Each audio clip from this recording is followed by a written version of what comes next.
Yeah. Oh, you know, because it's so unprecedented. And appreciate that. But you know.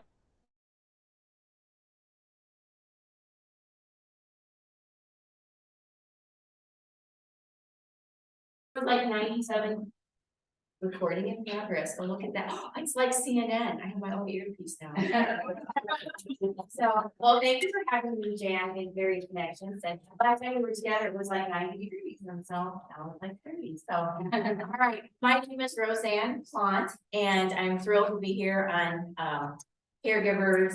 Is it Appreciation Month or Recognition Month? Or I just think it's great that we have a month dedicated to caregivers, because as long as there's been family and loved ones, we've had caregivers, we just haven't always highlighted them, and now we're starting to do that. So a little bit about who I am and where I come from and why I'm a caregiver. I am from Sioux City, so I'm just 100 miles north up the road, and I have been a caregiver probably, I would say, most of my adult life. So I was born and raised in Sioux City, and I'm an attorney, and I've been an attorney for 28 years. I went to Morningside College, but now university, and then the University of Iowa, and I returned to Sioux City when I was 24 and secured a position, but I had a lot of elderly relatives. And so in my 30s, for 9 years, I cared for 3 elderly people at the same time. And so that was quite a journey in and of itself.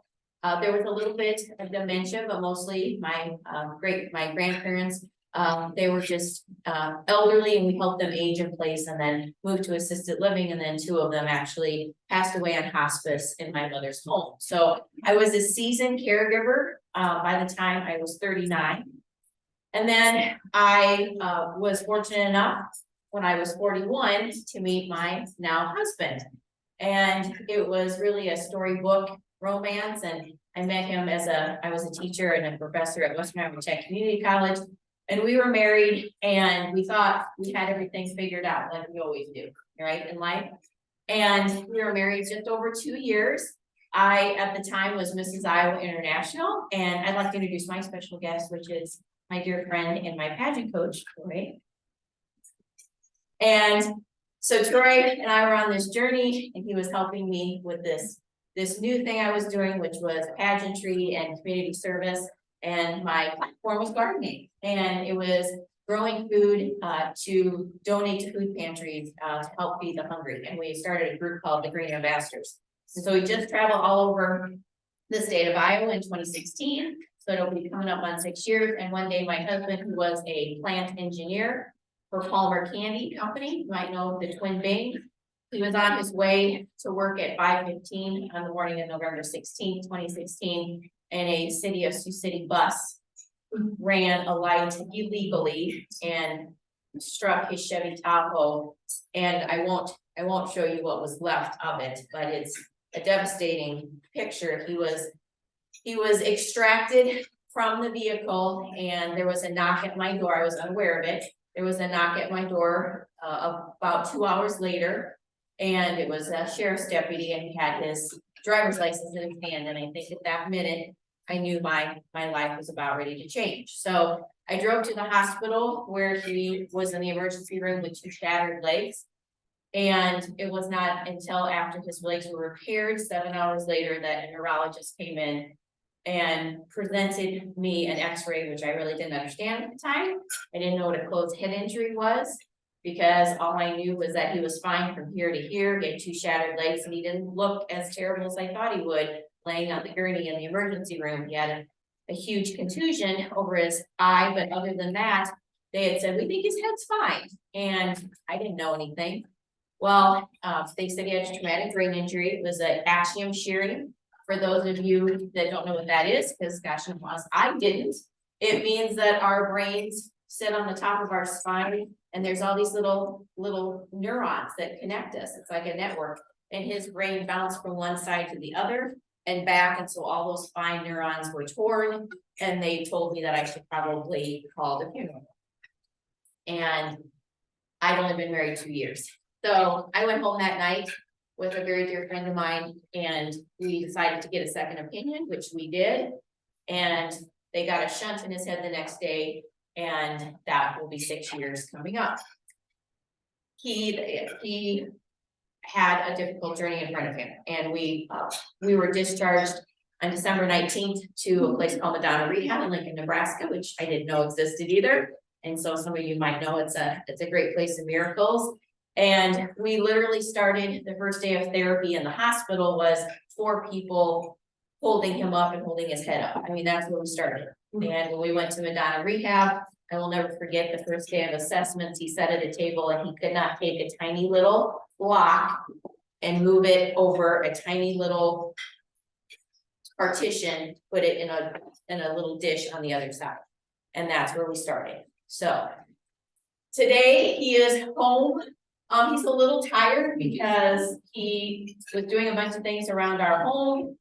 We built a barn, which was in the works at the time, where he does all kinds of projects. They said he would never drive, and he drives. They said he would never be home. Well, first they said he would be dead, and then they said he'd be a vegetable, and then they said he'd be in an institution. Then he said he'd never come home. Then they said he came home, I'd never be able to leave him alone. Then they said I'd never be able to have not help. And then they said, well, he's home. You'll never be able to trust him to do anything. Well, he's home. He's gonna fix his own lunch. He did his bank statement this morning. He, I think, ordered some tool. I don't know, he was talking about so many bits and I don't even know this morning. And he said, be sure to call me, have a nice time, told Troy hi, see you when you get home.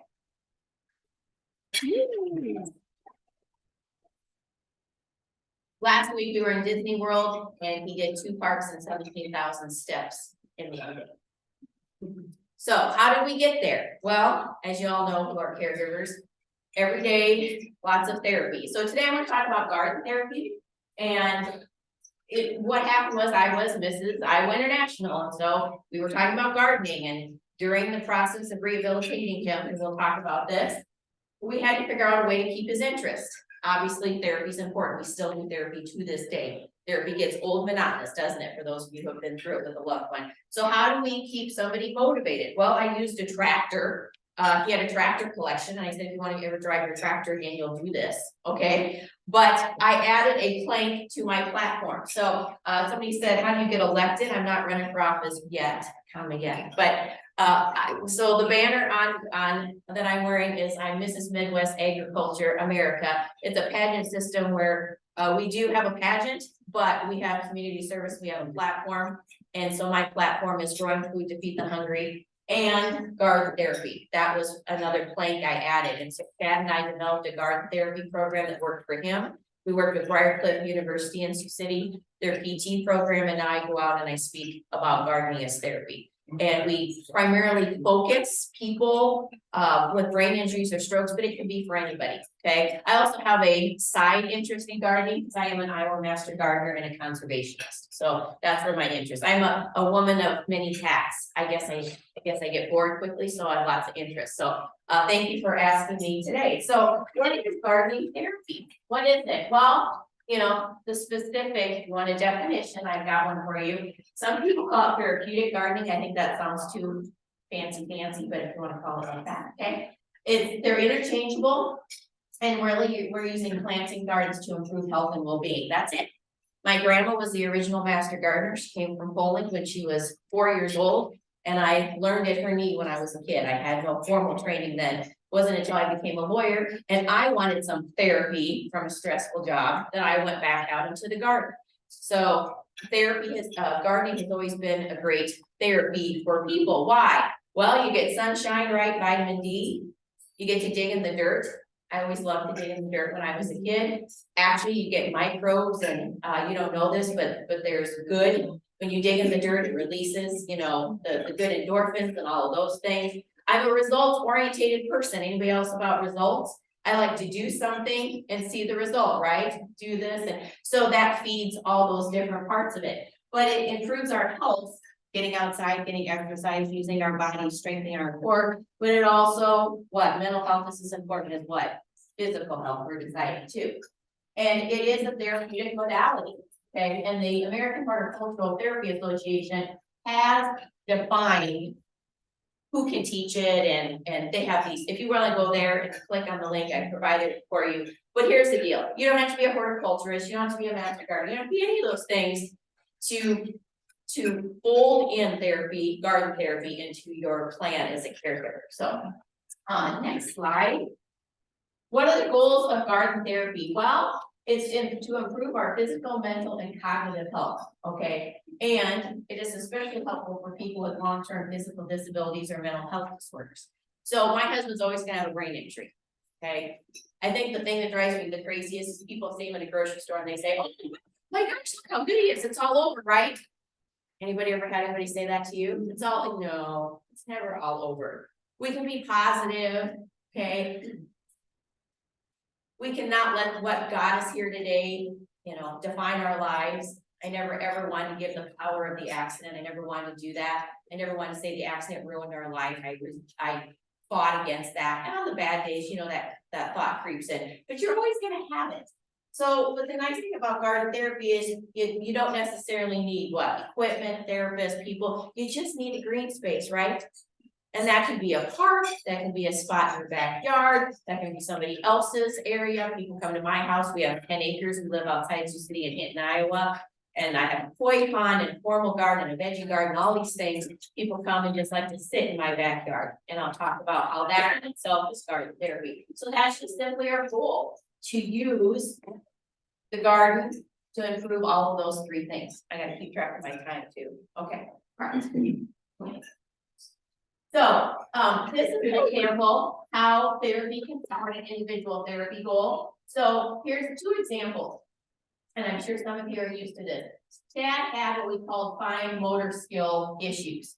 He had one side, and you'll see a video here shortly, where, and this is very common of stroke patients too, one side constricted, actually drawn up, where the therapist, when they would hold his arm down, I mean, it would be painful, okay? He still has one arm, we're still working on this, where when he gets tired, it kind of, you know, goes in, but to try to get that arm extended to improve his fine dexterity. An example of garden therapy is what? We can, plant flowers, arrange flowers, that build that fine motor skill. So that's one thing that we can do.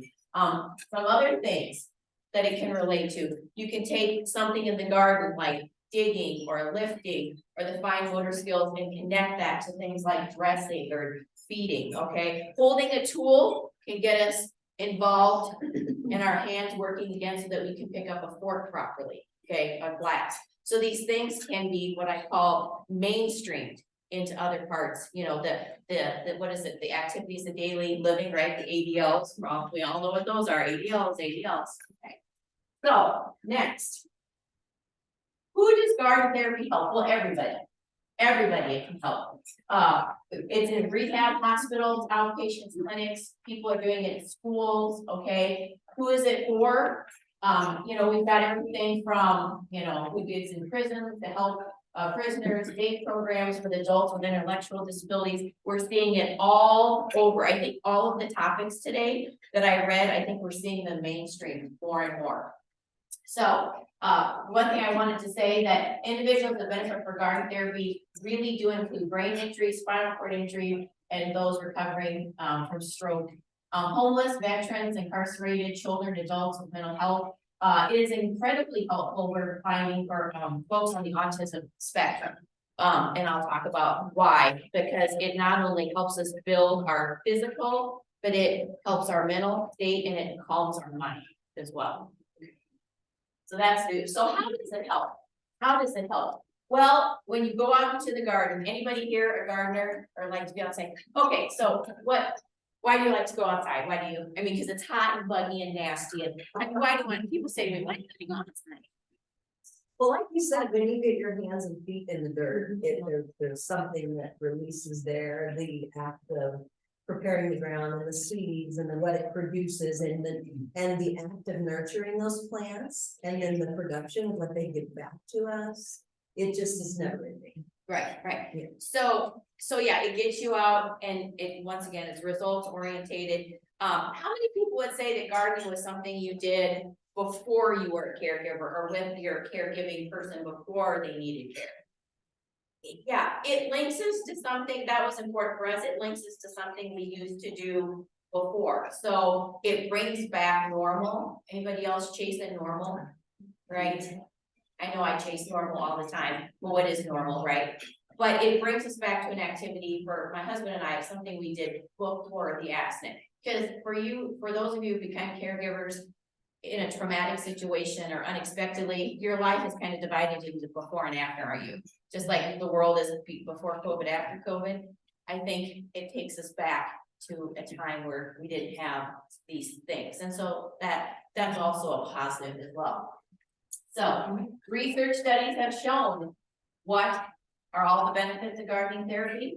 It reduces your stress because what? It refocuses you, right? Maybe you're having a super frustrating day. Maybe, you know, things are not going correctly. If you're not on schedule, all those things that, you know, happen to caregivers, okay? So it can reduce your stress by going outside, lowers your blood pressure. If you have stress, you have blood pressure, right? And we need to take care of us too.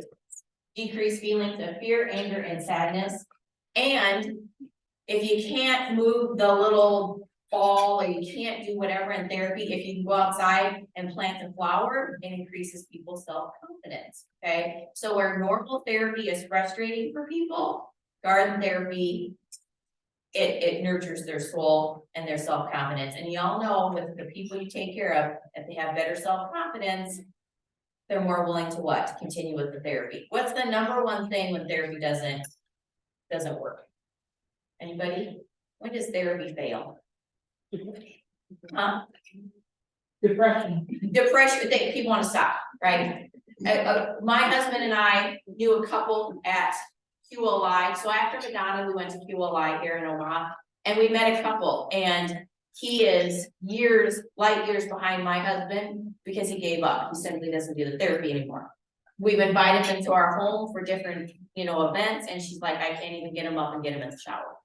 And so they're stalled. And matter of fact, they're regressing where my husband is progressing because I keep throwing these challenges at him, you know, I keep saying, let's do this, let's do that. And the more he can see it, the more he can do it, the more he's willing to do it. Obviously I had to, you know, push him pretty good to get him a Disney World for 17,000 steps. Okay. So I'm a pusher. I'm a pusher. Anybody who knows me personally knows check right here. Yeah. There's a boundary or a goal to be pushed. If you know, if 10 is good, 25 would be better, right? Right. Let's do this. So, all right. To the next one. Okay, so gardening for better health. Okay, we look at these activities, and here is a helpful example. I try to give you some examples. So, an assisted living community could use garden therapy and incorporate it. And it doesn't have to be assisted living. This is just an example. I did it in our private home. So, you know, assisted living can have a weekly garden club. For us, it was, if we get all of our other stuff done, let's go out in the yard and do X, okay? So this time of year, it's, you know, yard cleanup, put the tractors away. Let's go look at the tractors. It was anything that he used to love to do. I said, you don't have to give everything up. If we get you better, then you can go back and tinker on the tractors, okay? So you can build it in. This is one example of garden therapy where they have a weekly garden club, and of course that is exercise, sunshine, all of those things. And then the group can show off their efforts with the, you know, the pretty garden. So really quick, Dan, I know I'm probably talking an hour. I did make a note to myself so I wouldn't forget, and I'm glad. Sally's story, that's a note to me. So when I became a master gardener, I had to complete so many community service hours, and I did that at my grandma's assisted living. And she was 96 at the time, and I would wheel her out in her wheelchair, and I did the garden. I planted all the raised beds in this enclosed garden. It was at a dementia Alzheimer's unit, so it was enclosed, you know, so people could not, you know, leave the facility. And there was a little lady, she was this tiny little thing, she was adorable, her name was Sally, and Sally had a lot of dementia. I'm just gonna leave it at that. And so Sally, in her mind that summer I planted the flowers, watered them, weeded them, the whole summer, that was my project. I would take my grandma out there, and Sally got in her head that I was the gardener, that she had come from a very well-to-do background, and she, I think, had help in her day. So in her mind, I became the gardener. Oh, there's the gardener I hired, and I went along with it, okay? And we had the best summer. And she would come out, but she knew a lot about gardening, and so even though I was the gardener, and I think she thought it was 1945. We talked a lot about plants, and she relived those moments, and she was this tiny little thing, she got so suntan, she sat out there in her little dresses, she was adorable. And she said to me, one of the last days, it was getting to be like this, oh, haven't we had just a grand season? And I said, yes, we have, Sally. Oh, the flowers have never been so pretty, and I'm gonna marry you next year. I said, oh, I'll come back next year. So as the garden wrapped up, one day I went to see my grandma, and Sally was not doing well. And that was Sally's last. And she passed away in the fall, just kind of as the flowers faded, so did Sally. And I'll just never forget Sally, because to her, that was her last garden. And her family said, she talked about the flowers, and she talked about the guy. They felt about, do they really have a gardener? And they're like, no, it's just this girl who comes and volunteers. So, I'll never forget about Sally and that environment, and what you can do even for, how gardening, that was the one last thing that was in her mind that was clear. And so I was so glad that my project had this extra benefit I never planned. So that was Sally's story. And next, wherever Sally is up there in the garden. So these are 3 things that I wanted to give you some concrete for the physical therapist, if there's anybody in the room. Okay, number 1, gonna be physical, psychological, and emotional needs. We talked a little about that. Number 2, you're gonna improve the actual therapy practice, and number 3, you're gonna connect to nature. So really fast, I'm gonna pull it off here. Okay, so you need these goals. So who's been to normal therapy? Anybody been in the normal thing? How fun is that? Right? So how fun is normal therapy? Where do you go? You're in the hospital, right? What else? They got the machine, right? How fun is that? That's not very fun. How about the stairs to nowhere? Anybody know about those? Remember the stairs to go up and down? Remember that? Okay, so isn't it more fun if we go to the garden and we go and use stairs to go up so that you can overlook, I don't know, the koi pond or the formal garden? So those are the kind of things here, is that instead of having this generic, horrible, clinical thing, you can build all of those different skill sets into a garden. All right, you can have a slope and work up to, my husband, okay, uses a little gator to get around our property, but as he progressed, he would walk to the barn and back. Why? There's a grade change. What did that do for my husband's balance? It improved it. Now, is that more fun for him? Or how about the fact of just, oh, I don't know, putting him on some, funny looking machine that does it, right? They used to put him on that shaky little thing on a ball, and tell him to balance, but he hated that. It's much easier. Let's go to the barn and come back. Oh, let's take the dog, take the little dog we have and go back. So those are some of the things that gardening really helps with. Also, it provides a family interaction. The family member would rather be out in the garden than what, I mean, I know I spent hours and hours and hours at QLI and Madonna and Mercy Medical Center in Sioux City, Iowa, in that clinical gym. It's depressing, right? Just being there is kind of like, oh my God, I get to go to therapy again. Yippee, right? Freaking flyer things. So next. It improves our therapy practice because it brings the caregiver and gives them places where they can spark creativity. How can we do things better? Family members can be transitioned easily. I remember when they taught me, you're gonna have to be able to teach your, go in and help your husband bathe, okay, and dress. And and they bring you in, it's all clinical, blah, blah, blah, once again. Well, in the garden, we can teach, family members more about, walk. My husband had a leg that he would throw out like that.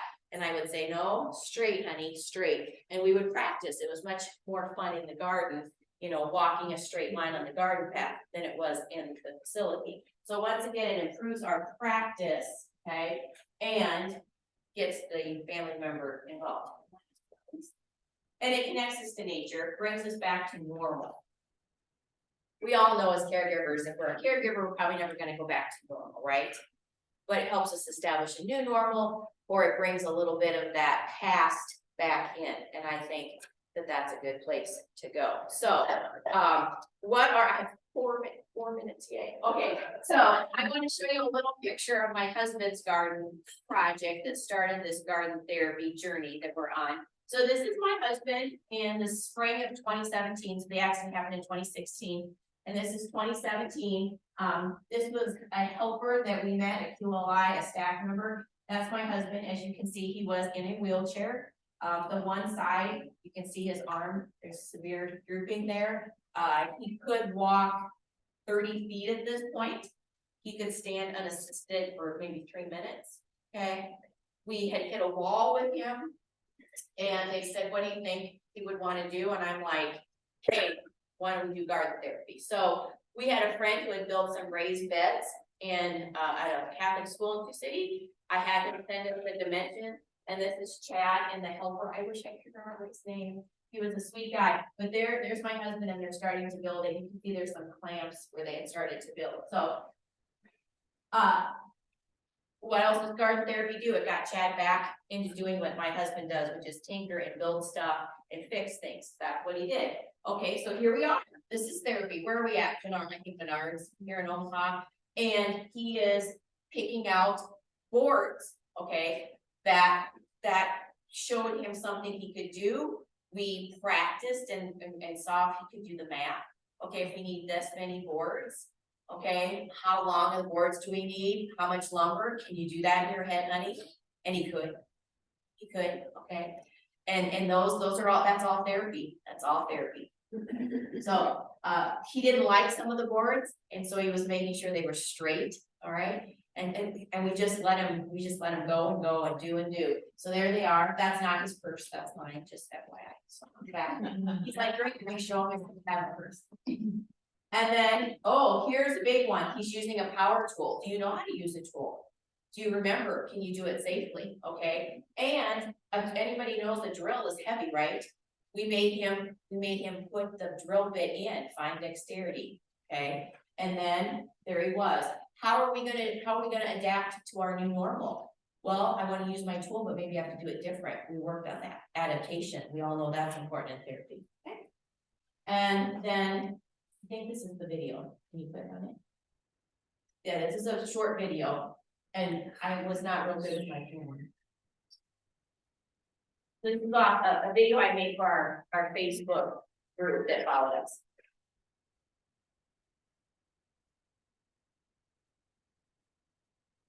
So we're building some garden boxes here for QLI for the wheelchair accessible garden, and Chad is building it and practicing getting back into shape with the tool. So he's doing all this woodwork today.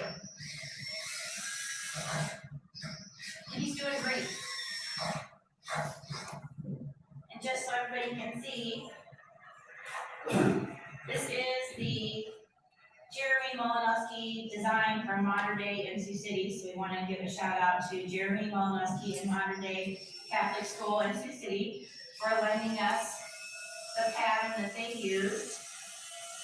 And we are working on it so we can get planting as soon as the weather clears up. We're gonna have a lot of rain next week.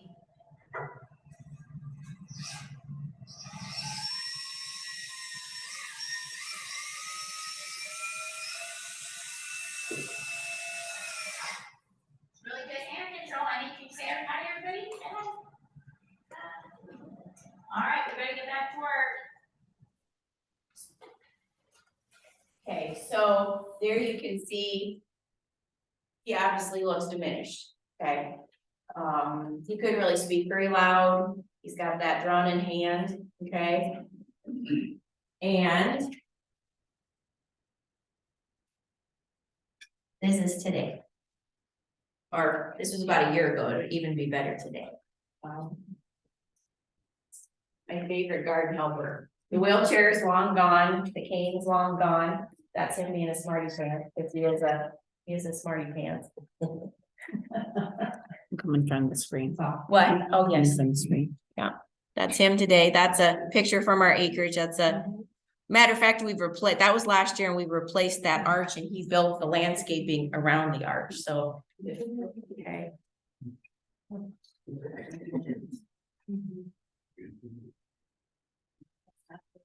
So when people say, I don't, what can you go, what are you gonna, how are you gonna help somebody who's, he'll say, whose head bounced down Highway 75, plant a flower? Well, those individual steps, the planting the flower and the sunshine and nature and all of those things, especially if it was part of your lifestyle, which for us, obviously it was. Whenever you have a bad thing happen, you can take the good, flip it around and defeat the bad. And that's, every flower we plant, everything we do, every person we reach, we want people to know that these situations can be overcome. And sometimes it's just simple as getting outside and enjoying outside. So thank you for having me today. I'm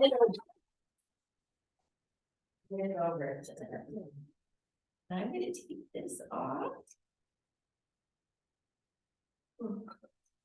Give it to the music there. Oh, is the music now? Oh, no, there's a Zoom. There's one.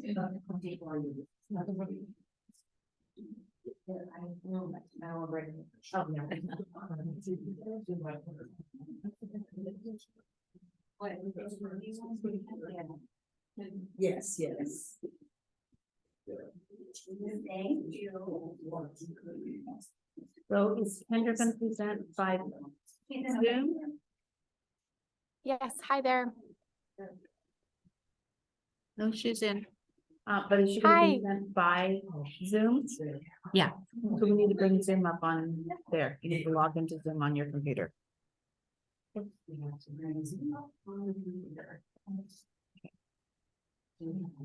I'm also available, just for everybody, if you want, to reach out, have me speak. Gotta go closer to the mics. Oh, yeah. Sorry. If anybody's interested, wants me to come talk about it, talk to the how, any of those things, I am available. You can find me on Facebook or my Instagram, which is Mrs. Agriculture Midwest America.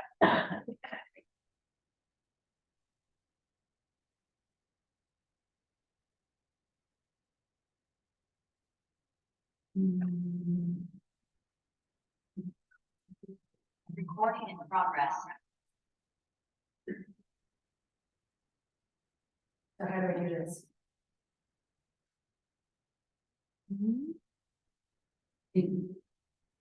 So the next presentation is an occupational therapist, and actually my daughter. And she's in Washington today because she does occupational therapy virtually. But since the parent teacher conferences were out there this week, she went out there to go meet with them. So so she's gonna give her presentation. She actually does work in a part-time for Connections, and they have a capable program, and she's gonna talk about that and about occupational therapy. If we can figure out exactly how to do it.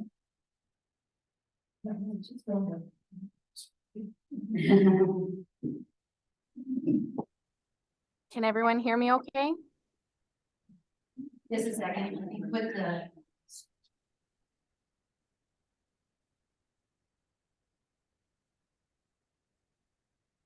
Hang on, let me turn that sound on there. Awesome, thanks, Laura.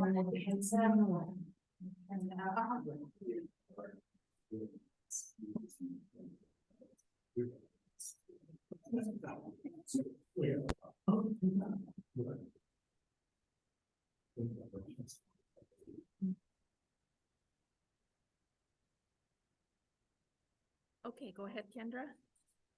Okay, can you hear me, Chris? That's as loud as we're gonna get. I apologize for that. Okay. Yes, go.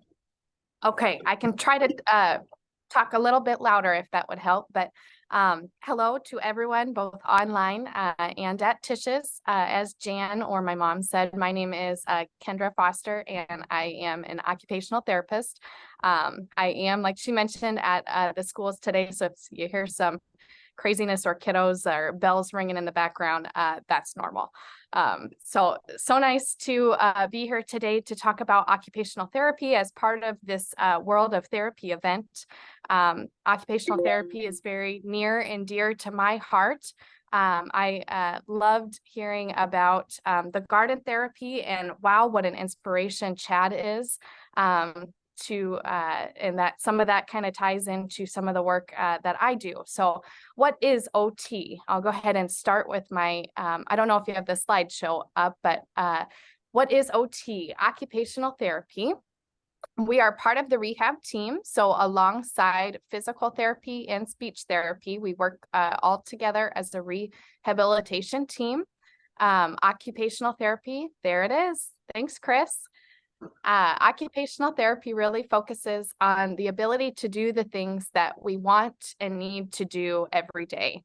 So while broad in nature, I love that the occupational therapy profession allows so much that we can engage with. So maybe that's needing to go to the bathroom, being able to get dressed, getting in and out of the shower, taking a shower. As we know, as we age, or if we, have an accident that injures us, all of those types of things might get a little trickier from a motor perspective, and also a sensory perspective. So that is really where my focus point comes in as an occupational therapist, is focusing on those, what we call activities of daily living, the things that make up our day, day in and day out. So we'll go ahead and flip to the next slide. While there is a breadth of things that is under the umbrella of occupational therapy, because people do a lot of different things each day, today I wanted to really focus in on a big topic right now, and that's aging in place in conjunction with fall prevention. So right now, big topic, folks, as we reach our baby boomer population, folks want to do the most that they can to stay in their home for as long as they can. And I don't blame them. I'm a homebody myself. It's nice to have that familiar environment that you've been in most of your life. As part of OT for fall prevention, we look at three main factors. The personal factors, so those things that make up a person, anywhere from your medical stability, some of those motor things such as strength and coordination, some of those visual motor skills, pain, all the things that are really personal to the person are part of things that occupational therapists look at and either address through therapy or incorporate as part of their plan. We also look at the environment. So thinking fall prevention wise, are there different surfaces as far as uneven surfaces, thinking stairs that might make it tricky for someone, thinking of the personal factor with decreased balance. Maybe that's really hard to go up and down the stairs as your balance starts to decrease. So kind of some of those environmental factors. One big thing is as we age, having the ability to have arm support when we do kind of lose some of those balance skills. Looking at other environmental factors, is the flooring secure? Are there any loose rugs? A therapist's favorite thing to say is no throw rugs, or make sure they're secure on the ground. As those walkers go around the house, that can become a fall risk. So again, thinking of ways that we can optimize our house for fall prevention. Another thing we think about is the lighting. So at any age, any level, if it's really, really dark and hard to see, that could be something that would cause us to trip and fall, or maybe bump into something and fall. So making sure that everywhere is well lit, as well as that the lighting is accessible to be able to turn it on and off as needed. Night lights is a big guy there. And uneven surfaces I touched on. The final piece of the puzzle for preventing falls is looking at the demands of the task.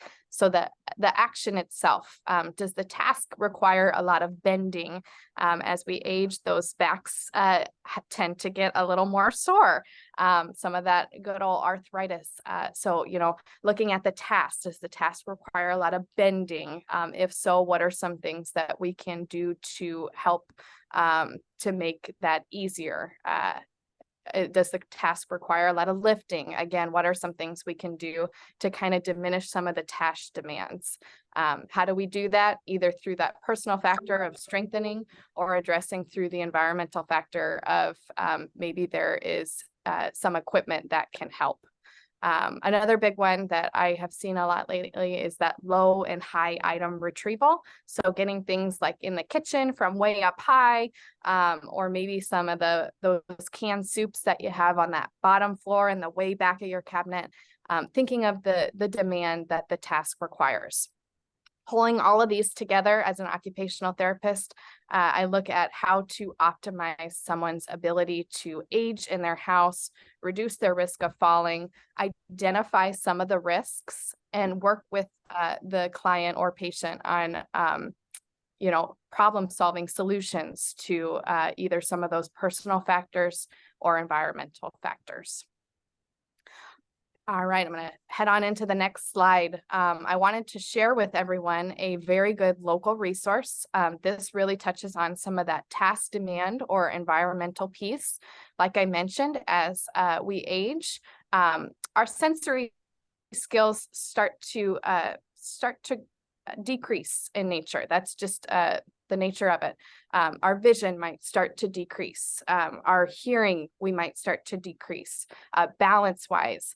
So as aging occurs, it's good to keep in mind some things that might help to accommodate for some of those things that happen naturally with the aging process. One big thing in fall prevention is equipment needs for mobility. So again, providing a lot more arm support to kind of compensate for that lack of balance, whether that's through some walker or cane, or maybe some handles on the toilet so that you can push up when you get up instead of having to just stand without any supports. A local resource that I wanted to share with everyone. I share this with lots of my home health patients as well. The League of Human Dignity is in Council Bluffs, and they do equipment rentals. So some of this equipment can get to be quite pricey. Medicare, unfortunately, does not cover a lot of things that we may need as we age. And so it may be tricky at times to know what to get or how to get it. The League of Human Dignity does rentals. The nice thing is, if you only need it for a little bit of time, you check it out, and then you keep it for as little or as long as you need the item.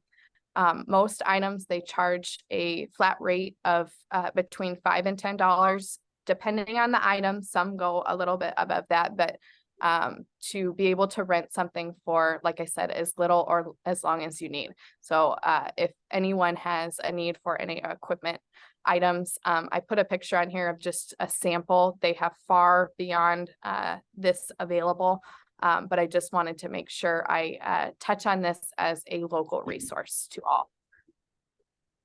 Okay, now I'm going to dive into my own work that I do through Connections called the Capable Program. So what is the Capable Program? Thank you, Chris. Capable stands for Community Aging in Place, Advancing Better Living for Elders. While it's a mouthful, it really comes down to one simple concept of fall prevention. How can we help everyone to be able to age in their home as best as they can while reducing the risk of falls? As I've seen, and as many know, falls that occur as you age are harder to rebound from and often can lead to many other health complications. So the best that we can to be aware of ways in which we can reduce those falls, the better. So the Capable Program, the purpose, again, fall prevention. The Capable Program itself consists of myself, an occupational therapist on your team, a registered nurse, and a handy person. The goal of this program is to address those personal factors, environmental factors, and task demands, identifying maybe some of those activities of daily living that might be particularly hard for a person, and brainstorming together ways in which that we can make them easier, whether that's through equipment needs, maybe some strengthening, or even environmental changes or home modifications. That's where that good old handyman comes in as part of the team. So who could participate or be a client with the Capable program? Currently, our eligibility consists of anyone over the age of 60. I think what they say is 60 and better, having trouble with at least one activity of daily living. So maybe that's, oh, it's gotten really scary for me to take a shower, so I just don't. Or you know, as I've gotten older, it's really hard to reach my feet. It's really hard to get my shoes on. That would be one activity of daily living that you would be having trouble with. That would be considered eligible for this program. We also ask for the client to be cognitively intact, as there is a lot of brainstorming and action planning done in collaboration. So we want to be sure that the client is able to carry out some of those action plans and to remember how to implement some of those different items. Next slide. We also ask that the client is not actively receiving treatment for advanced cancer. Again, that reasoning is just the fatigue that comes along with that. We are really working on action planning and collaboration, and some of those things like strengthening together. And so that is one of the eligibility, as well as not on hospice care. And with it being a program through Connections, we ask that any clients be within the Cass Mills, Manana, I think is how you say that. Sorry if I butchered that, Potawatomi or Woodbury counties. So the Capable program itself consists of 6 home visits by an occupational therapist, again, identifying first what some of those activities that are maybe difficult are, and then working together on goal setting and action planning, and you know, putting together any work orders for equipment or home repair needs. And then 4 visits by a registered nurse. And that is great. It's great collaboration to work between OT and nursing, to be able to combine those mind and skill sets with nursing, really focusing on some of the things like pain or maybe incontinence or medication management, a lot of those personal factors. It really pulls together along with having access to a handyman to make for a multidisciplinary and very collaborative program. We'll go ahead and flip to the outcomes for patients. Overall, 75% of the clients who have participated have noted improvement in their ability to care for themselves. Again, thinking of those activities of daily living. The number of self-care tasks that were difficult were halved.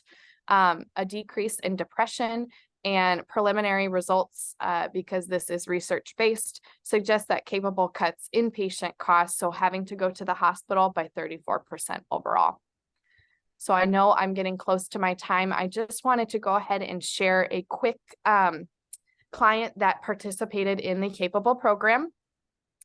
He experienced a stroke that resulted in paralysis of one side of his body.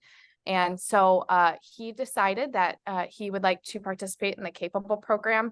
As you can see, this is a picture of his house.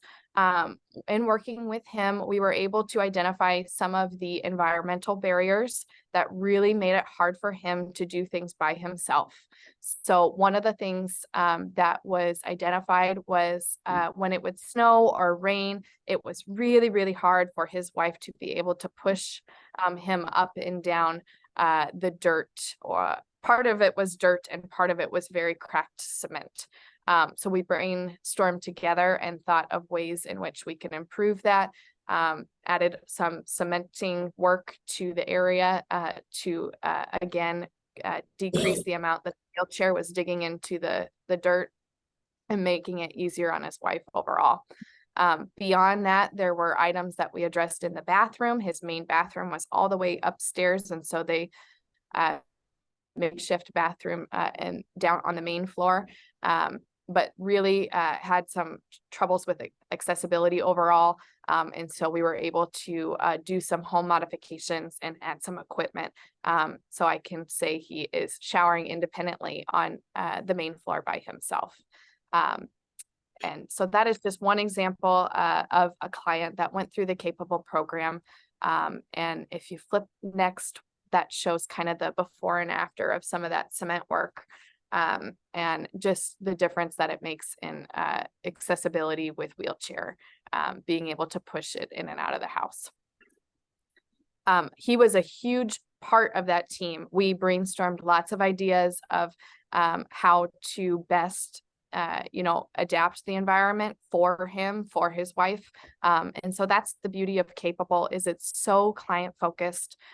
It's not us coming in and pointing out this is wrong, that's wrong. It's more what is important to you, and let's work together to get your goals met. So that is why I have a very big heart for this program. If we flip to the next slide, we can see Mr. Wayne said, without the Capable program, I wouldn't have been able to stay in my home with my wife. Again, that aging in place. We cannot thank you enough for helping us and making life easier. So just one success story that someone experienced throughout the Capable program. Next slide just gives you a quick brochure that, there's that school bell, sorry. Next slide gives you a quick brochure of just, again, all the main points that I mentioned. And the final slide shows just some common, or a couple, I guess, bathroom modifications. So if you have anyone that you know of that would meet those eligibility requirements, the next slide provides the phone number. It is a program provided through Connections Area Agency on Aging. And so if you would like to flip to the next slide, Chris, we'll post that phone number for all. So that, oh, and even one more. Awesome, thank you. There is the number to call if you have more questions, or maybe have an interest or someone that you know that may benefit from something like this. I am sorry, I think I went a couple minutes over, but any questions regarding OT, fall prevention, aging in place, or the Capable program?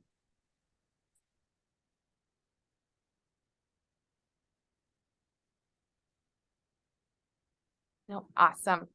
Thank you so much for having me, everyone. Sorry I had to zoom in, but glad that it worked out. Thank you, Kendra. Thank you, Kendra. Thank you. Ready for me? Yep. Okay, Turn around. okay. The chair. Sorry, I like big clunky earrings. Okay. Over your ears. That's the way they go? Yeah. Can you hear me? Okay. Can they hear you? Can you guys hear her? Yeah, she doesn't say that. Yeah, can you hear me? Can you hear me on Zoom? Okay, perfect. I'm gonna give everybody a break from PowerPoints. Everybody stand up for just a minute. And shake it out a little bit. I'm gonna give you some rhythm. I want everybody to decide if you're gonna clap your hands or stomp your feet, move around, move your arms, celebrate the use of our bodies, because we're getting a lot of information today to tell us that we need to celebrate the use of your body. I'm gonna move a chair and bring my things to the middle. Oh, you're stopping? Wow.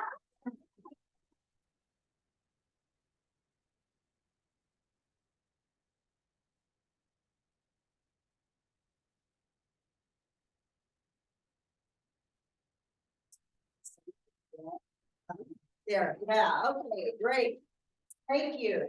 So you feel that rhythm and you feel that movement, you feel like you're hearing it, you're feeling it. There was a vibration in the room, and this is the form of music. And you've just given yourselves a little form of music therapy by participating in that and changing the sedentary hour that we've been sitting still. So thank you. You may have a seat.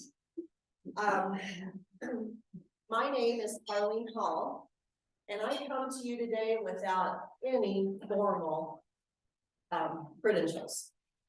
You won't see any letters behind my name. You won't see any degrees, but I have a lot of experience. I have parallel careers in music as well as marketing. And just a few years ago, I had the it was just a serendipitous change in my life. I became a veteran service officer for Fremont County, Iowa. And it brought me into social services that I had never experienced before. So that sort of changed the trajectory of my life, and keeping both of my parallel careers, I've been able to pull all this together. Prior to that, I was a marketer for Angels Home Healthcare. Is somebody here from Angels? I thought I saw somebody. Yeah, so I was a marketer for them for a short time as well. I did a lot of research on music therapy. I've had a lot of practical experience with music therapy, unknowingly that it was even going on, but it happened. And as I studied about it, I learned more and more about it, and I learned about how these therapies were affecting positively the people that were experiencing it with me. And I want to start telling you about the effect of on a fetus from music. Let me find my glasses. I always forget I'm getting older.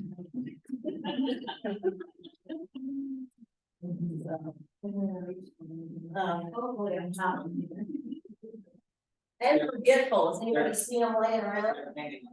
Ah, thank you. Who's something on you? Okay.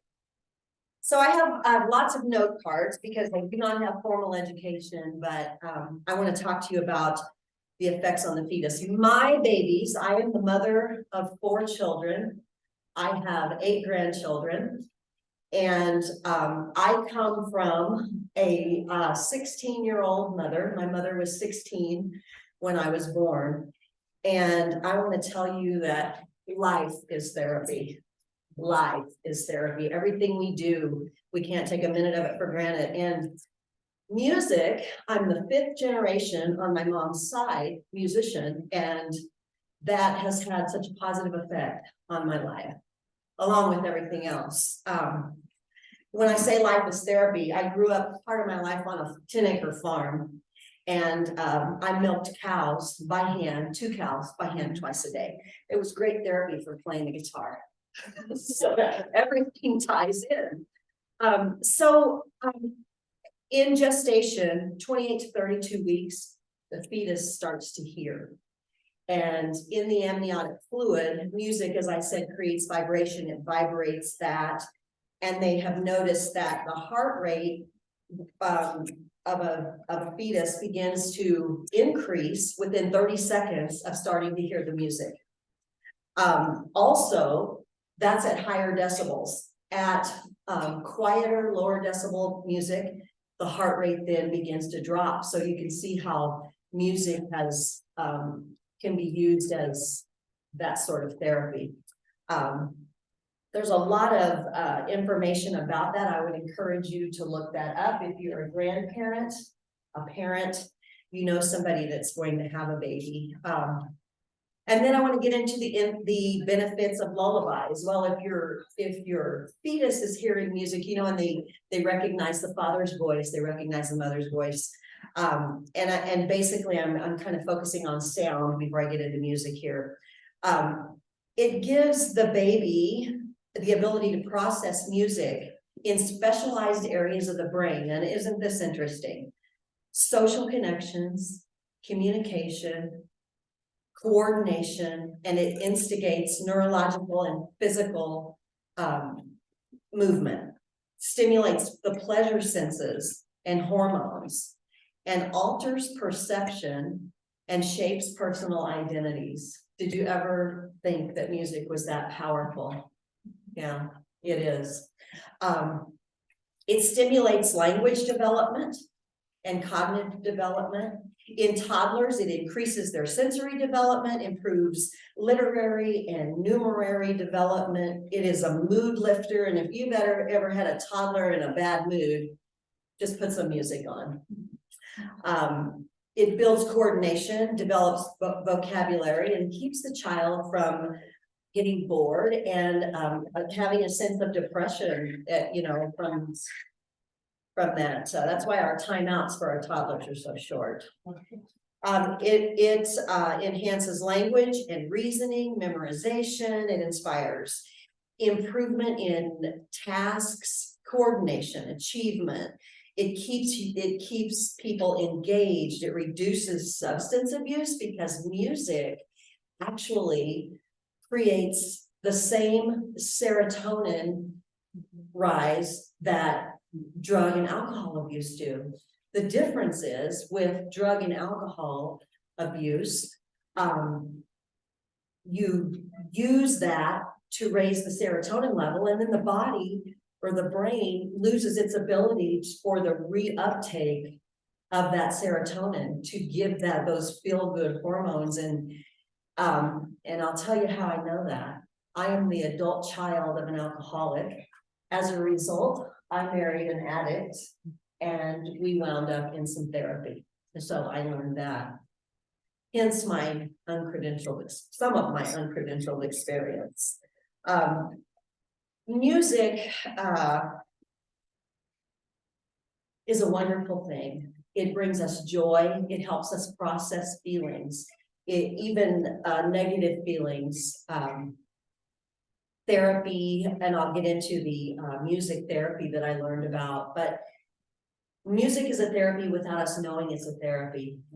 Turn on some music if you're feeling down and it motivates you. I've got to have some music to clean my house. Otherwise, I have absolutely no motivation to clean my house. So I crank it up and go for it, dance. I take music to my garden with me. And sometimes nature is music. Just going outside and hearing the sound of the birds and the wind through the leaves, and just really taking the time to be aware of all of that. I want to tell you a little bit about what I learned about music therapy. It helps people strengthen their relationships. It lengthens the attention span. It helps you work through those difficult emotions. It improves communication, speech, and language, and it lights up the brain with that feel good, that auditory stimulation lights up the brain. Music therapy is used in guided meditation, and maybe you've all sat in some guided meditation where you'll hear soft music and a soft voice guiding you through relaxation techniques. Slows the heart rate. Makes people relax, and helps sometimes more than medication as treatment for anti-anxiety. It's that powerful. Music stimulates creativity, whether someone is listening to the music, enjoying the music, or creating the music themselves. And with music therapy, what I've learned is there's so many different ways to do it. You can do it by listening, as we've been talking about, and also people who are musical or not musical and want to be, you can put an instrument in their lap, or you can give them a recorder, and they learn task-oriented music that stimulates the brain. And I don't want to get really deep into any of that technical stuff because I can't. I can just tell you some experiences that I've had. So music therapy is a treatment using music within a therapeutic relationship to help accomplish individual goals. Evidence-based approach using techniques in listening, reflecting, and creating music. And it's used with medication and other types of therapies as well. Sometimes music therapy is enough for us, and sometimes it's used in conjunction with other therapies. I'm going to move on here quickly and tell you about some organizations. If you are interested in a music therapist, you can contact the American Music Therapy Association. You can contact the Certified Board of Music Therapists, and there's also a World Federation of Music Therapy. And you can Google any of those, and if anybody has questions, and I have those all written down here. But I want to tell you about my journey. Years ago, when my children were small, we lived in a small town, I was a single parent, and I needed to work very close to where my children were because we lived out in the country. I had to get them back and forth to school. Well, a job came open at the school as a paraprofessional. I had enough college education to qualify for this job, so I did. In that job, I was in special education K-5, and there was a little boy by the name of Zachary, 6 years old, high-functioning autistic child. Zachary was a dream. He was just the love of my life for the moment that I was able to have him. He was very highly intelligent and very interested in music. So I gave music lessons at my home. So I invited his mom to bring him over. He played with a saxophone, a clarinet, a flute, a piano, the guitar, a fiddle. I handed him a banjo. His little hands were so tiny and his bones weren't really developed. So when we tried to do scales on the piano, his just little fingers would just bend. And finally one day, I just let him explore. And finally one day, he said, I want to play that instrument that plays all the instruments. And I could not figure out what he was talking about. His parents couldn't figure out what he was talking about. And we continued to watch him and try to figure it out. Well, he was watching the symphony on TV. He wanted the baton. He wanted to lead it all. So I quickly bought him a conductor's baton, and his dad built him a little stand, and he stood in front of the TV and directed the entire symphony. And he was so happy and he was so content. Zachary had a little sister who was pretty much the star of their world. And she came along after Zachary and all the challenges of Zachary. So she had lots of attention and they just, were so excited about this little girl who didn't have these autistic problems. And finding these things through music for Zachary to give him that made Zachary special. That made him feel special. And anyway, it just a lovely experience that I'll never forget. I think he would be in his high teens or late 20s by now. I'd love to see him again, but I don't think it'll happen. Later, I started directing plays at the same school. And this is a story that it isn't necessarily about music, but about the arts in general. Well, I got introduced to the 6th grade through senior high school special education as well. There was a young man in there, I think he was 15, and he had Asperger's syndrome, coupled with Tourette's. And he was highly volatile and he was bored, he was out of control. He controlled that classroom because sometimes the overstimulation would just, in the wrong directions, and the other children and the interactions would just overwhelm him. Well, I took a chance and I was directing Our Town by Thornton Wilder, and I said, let's see if this young man wants to be in the play. And he did, and I gave him the part of the narrator. And if you're familiar with the play, that's the biggest part. He's on stage the whole time, he's telling the story of the other characters. The young man memorized it word for word. He became the happiest, and most engaged student. And he just had all these accolades, and the community couldn't believe that he could accomplish this because he had been pigeonholed into special education. He's got to be controlled by medication, and he's got to be controlled by environment, so he doesn't disrupt the rest of the world, right? So that was another place where it was sort of therapy, because he got to interact, and he got this self-esteem that he hadn't had before, and music does the same thing for people.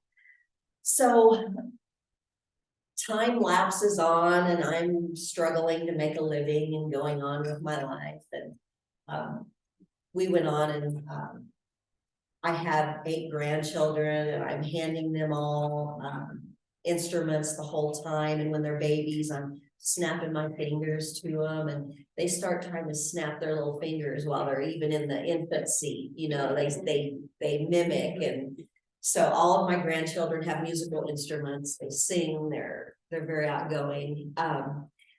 But later, I was working for the Veterans Office, and I was basically interim because the job was originally designed for veterans in the state of Iowa.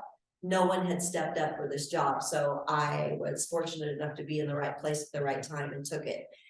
I knew that another veteran was interested in the position, so I decided to leave. I decided to go on the road to play music. So I left, and I had a plan to go to California. I was going to go to Ireland from there, which fell through, but I had gigs all the way. In the meantime, I decided I'm going to stop at nursing homes, just off the cuff. I did. I stopped at nursing homes, and I would go in unannounced. Hey, can I play my guitar and sing for 15 or 20 minutes? And most of the time they were welcoming. Sometimes I had to wait a little while. Well, the one place that stands out to me is I was going through the Texas Hill Country, and I went off on my path about a quarter of a mile to go to a care facility and rehab center. I played, and there was this young man who was in a wheelchair, and I didn't know anything about him, but I could see him making guitar chords in the palm of his left hand when I was playing my guitar. And I watched him, and I smiled, and he had no use of the right side of his body, and he could not verbalize. He could make glottal sounds, but he couldn't verbalize anything. Well, after I was done playing, I took my guitar and I sat it in his lap. And I asked him if he played, and he shook his head. And I said, well, if you play the chords, I'll strum. So he grabbed chords, and I strummed, and I changed chords, and he continued to change, and I tried faster and then slower, and he would nod when it was right. And the nurse picked up my phone and took a video, and she sent it to his text message, and he was able to text. He texted me after that, and he said, thank you so much. I was in a band. It's gonna make me cry. I was also in a car accident, and that's the first time I've held a guitar. And he said it made him feel so good. And he said that the vibration of the guitar against his body, he didn't realize how he had missed that. Turns out he was a rodeo cowboy. He was a young father. He had 2 little girls and a wife. And I kept in contact with him for quite a while. And he continued to, they brought a guitar for him when they realized that he made that connection, and someone would strum and he would play. I kept in contact with him for a long time, and he left that. And then he went home. He went to other facilities as he advanced in his healing. But that moment of that motivation that I was so blessed to be a part of, it was just, and so that was music therapy. that was music therapy at its very finest. I sing at nursing homes. I have for several years. And one of the things that is amazing to me is that someone can be in a wheelchair, and I've literally seen this, nearly catatonic, and this is not an exaggeration, with their chin on their chest.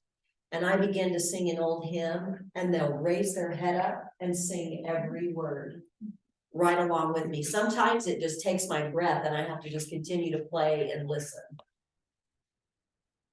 So although I'm not a music therapist, I have found myself accidentally in music therapy. And I've seen it change the mood of my own children. I've felt it change my own mood. And I've seen it turn lives around. Kids that are wayward and gone the wrong way, and someone takes interest in them and pulls them in and teaches them to play an instrument. I had a little boy that I gave music lessons to, and he decided he wanted to write songs. So I began to work with him on writing songs. And he then was able to verbalize some things he could never say to his parents that he wanted to say to his parents. And through song, he was able to communicate that, and it gave him just a slight barrier and a platform to where they would listen to him without any interruption, because they were quickly redirecting his thoughts with everything he would bring to them. So music is magical, and I want to play a couple of songs for you this morning. I don't know what I'm doing on time. I was just looking, 4 minutes. Oh, okay, that's perfect. I'll sing a couple of songs and we'll wrap it up. Again, I have the information to where you can find a music therapist if you would like to find a music therapist. Because it is definitely measured and tried now. We've had music therapy since the dawn of sound. And now about 1985, I think it started to trend, and there's been more and more studies. But here's an old song. I work with older adults in Project Recovery, Iowa. And there's some flyers on your table. Thank you, Barb and Marvin are also in Project Recovery, Iowa. And there's some information there about some of our services. Every Thursday night, I'm on Facebook, on a Facebook group called Songs from the Good Old Days, and I do 30 minutes of music that I take, deliver to people who are isolated. And some are not, some just come and enjoy it on Thursday nights. But here is an old Mama Cass song. Stars, night breezes seem to whisper, I love you. Birds singing in the sycamore tree. Dream a little dream of me. Say nighty night and kiss me. Just hold me close and tell me you miss me. When I'm alone and blue as can be, dream a little dream of me. Stars fading, but I linger on, dear, still craving your kiss. I'm longing to linger till dawn, dear, just saying this. Sweet dreams till moonbeams find you. Sweet dreams that leave our worries behind you. But in your dreams, whatever they be, dream a little dream of me. But in your dreams, whatever they be, dream a little dream of me.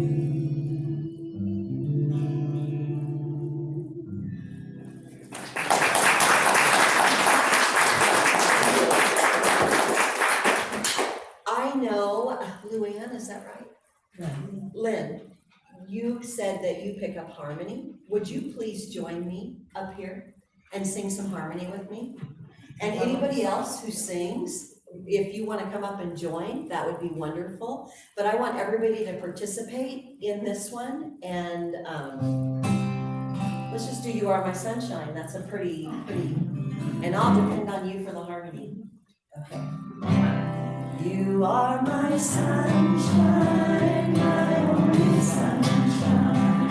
You make me happy when skies are gray. You'll never know, dear, how much I love you. Please don't take my sunshine away.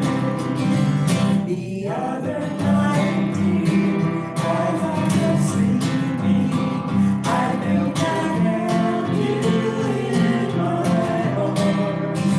When I awakened, I was mistaken. So I held my head and cried. Everybody, you are my sunshine, my only sunshine. You make me happy when skies are gray. You'll never know, dear, how much I love you. Please don't take my sunshine away. Please don't take my sunshine away.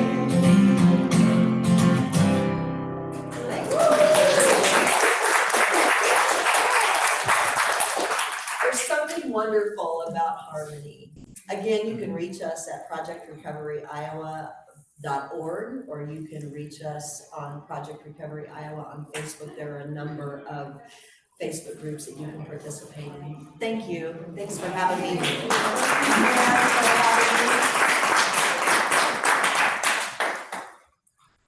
I've got this tangled up in my earrings. Ah, I got it, I think. There we go. Okay. Thank you.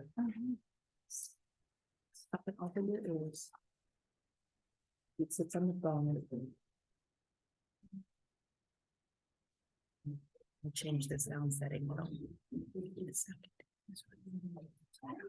Up and over and they sit right here.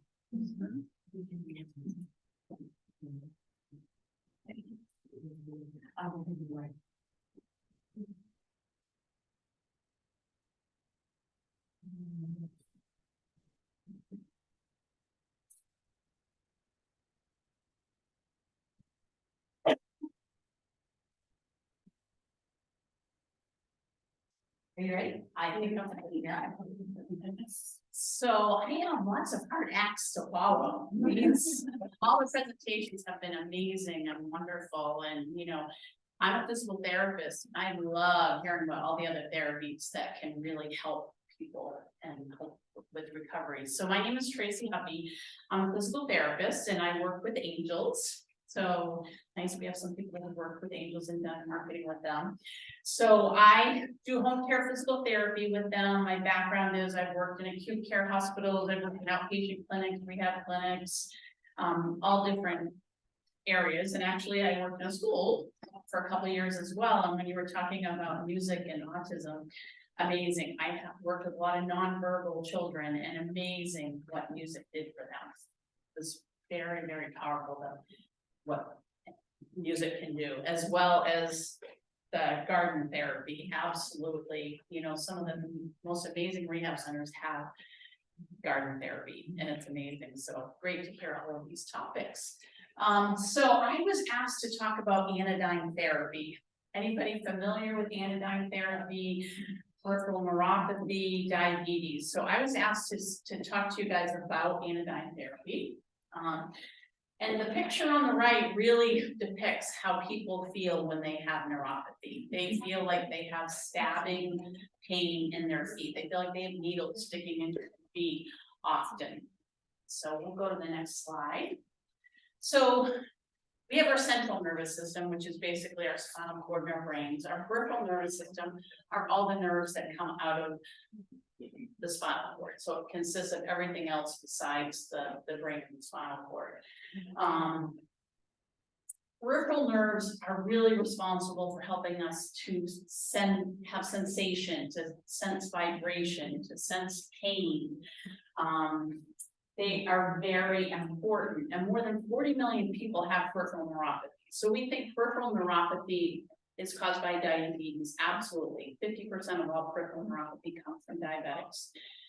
There's another 50% that get peripheral neuropathy from chemotherapy, from medications, and also there's 25% that get it for no reason. We call it idiopathic peripheral neuropathy. And again, 50% of diabetics will develop peripheral neuropathy. And the amazing part of all this, the cost of neuropathy is $4 billion annually. So, you know, we're familiar with what do we do with neuropathy? Lots of medications, right? They do gabapentins, they do the tricyclic antidepressants, they'll do a lot of different things. Unfortunately, the medications have a lot of side effects. They can cause dizziness with people, they can make people feel lethargic, tired, they can make people feel clumsy. So anodyne came around probably about 15 years ago. I wish I had an anodyne machine with me. Unfortunately, the anodyne in Omaha is out for repair, and the one in Council Bluffs of the Angels is up in Grand Island because there is a demand for the anodyne. Let's switch to the next slide. So anodyne is most effective for diabetic peripheral neuropathies. We can actually try it for the other 50% of neuropathies that we see, but most effective for the diabetic peripheral neuropathies. And people with neuropathy, again, they have numbness, they have weakness. What happens is muscles stop functioning because nerves are not innervated and supplied with a good blood supply. So they have diminished muscle function, diminished sensation, they have pain. They can't drive because they can't feel where their foot is on the gas pedal. We see them with this really broad big skate because they don't know where their feet are and get foot dropped. And with all of that, we get all these falls due to lack of sensation. So again, it's substantial costs on the healthcare system because people are falling, they're in pain, fractures, all of those things develop. We'll go to the next slide. So with peripheral neuropathy, really it's due to lack of blood supply to those nerves and to the cells in the feet and the lower extremities. Blood cells are unable to get this nerves and blood cells are unable to reach the nerves in the lower extremities, and we develop this state of oxidative stress. And nerves die, and that's what happens with neuropathy. Nerves are dying, people lose sensation, and we get pain. Go to the next slide.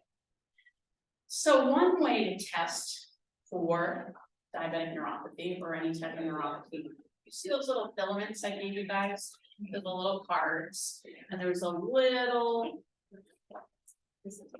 yep, this is it right here. Can you bring one closer?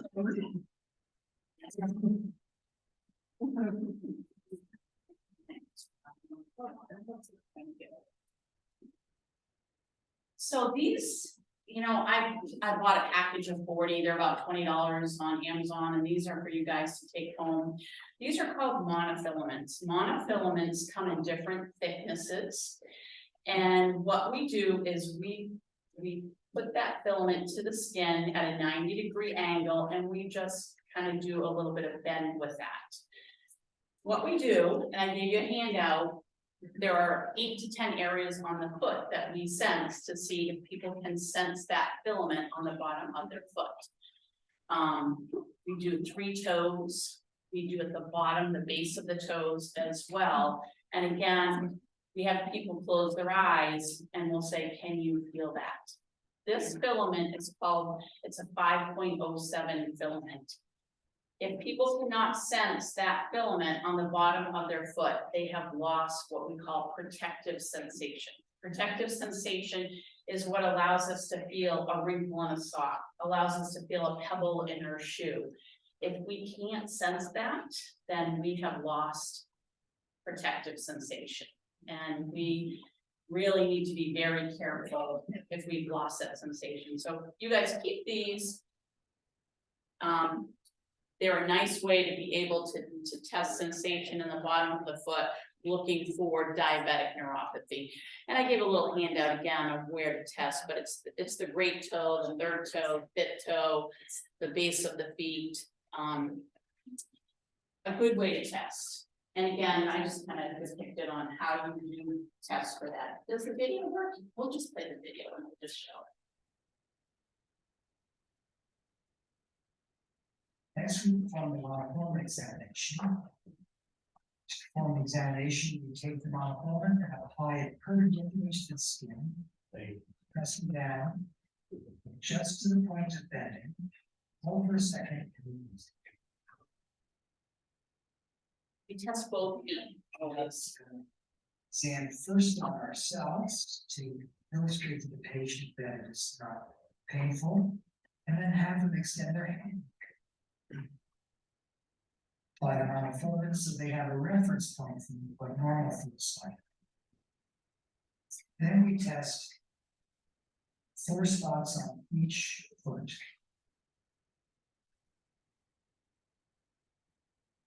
Toe, first metatarsus, second, third, and fifth metatarsus heads. Have the patient close their eyes and acknowledge yes when they feel the monofilament. Yes. Yes. Yes. Yes. And then we perform the exam on the other foot. Yes.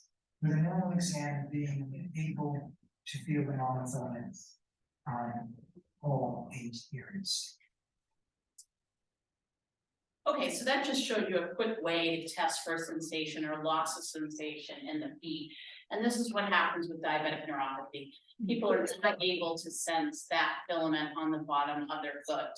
And why is that important? Because again, if we can start to intervene when neuropathy is new, or just happens, then we can make a difference in stopping the progression of that neuropathy.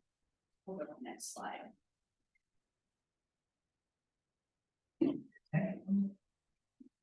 So like I talked about, current recommendations, right? We're monitoring blood sugar, we're looking at feet, doing good skin care, doing good checking of our feet. And then if we get neuropathy, we put them on medications, which we know have side effects. We'll go to the next slide.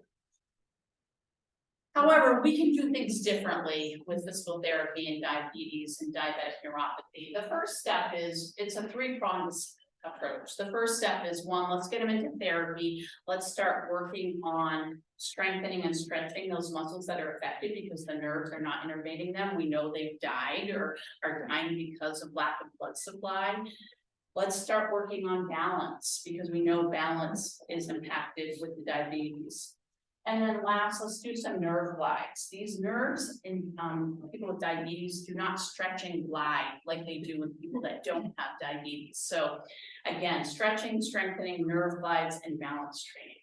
Go to the next slide. This is just some pictures of what nerve glides are. We're stretching one end of a nerve. We're doing progressive balance training. You can see here, we're starting on the floor. We're going to an uneven surface. And then we're going to an uneven surface with eyes closed, standing on one leg. And why is that important? We use 3 senses for our balance. We use our eyes, we use our inner ear, our vestibular system, and we use our feet, which is the proprioception, which is impacted with the diabetes. So we really want to start to improve the vestibular and the visual system with people with diabetes. So that's why those exercises are very important. We'll skip to the next exercise. The second step, this is this anodyne therapy that I was telling you about. So anodyne is an infrared light source. It's FDA approved. There are 2 pads that are put on the bottom of the foot, and then there are 2 pads that are put on the lower leg.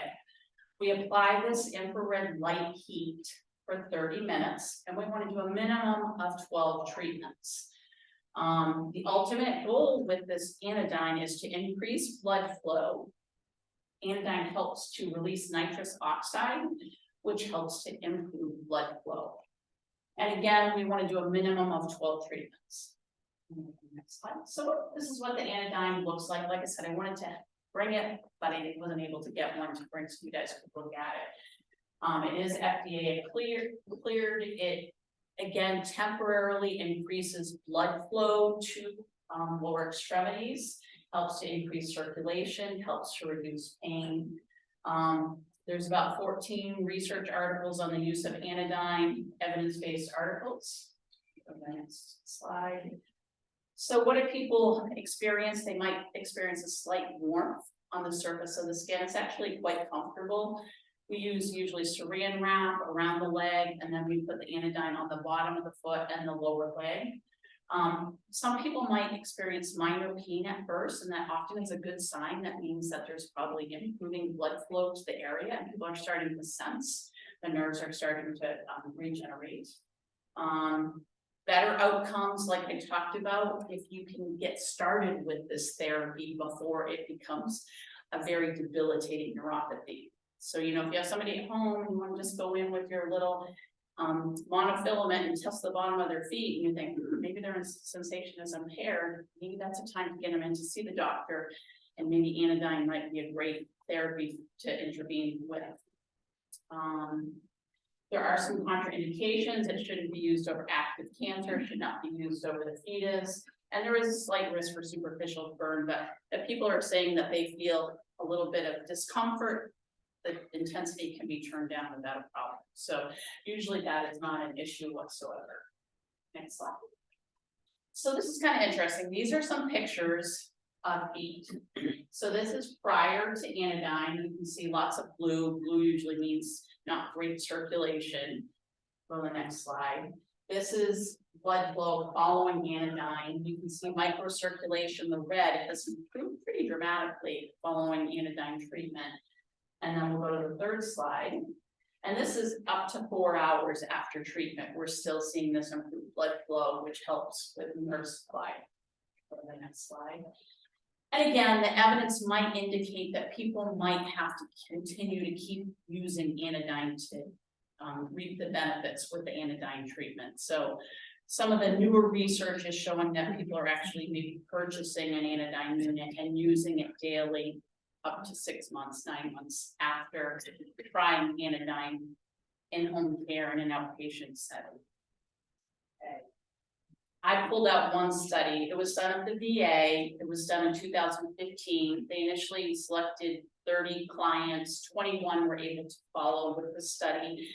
They followed them at 12 weeks, 3 months, and 6 months.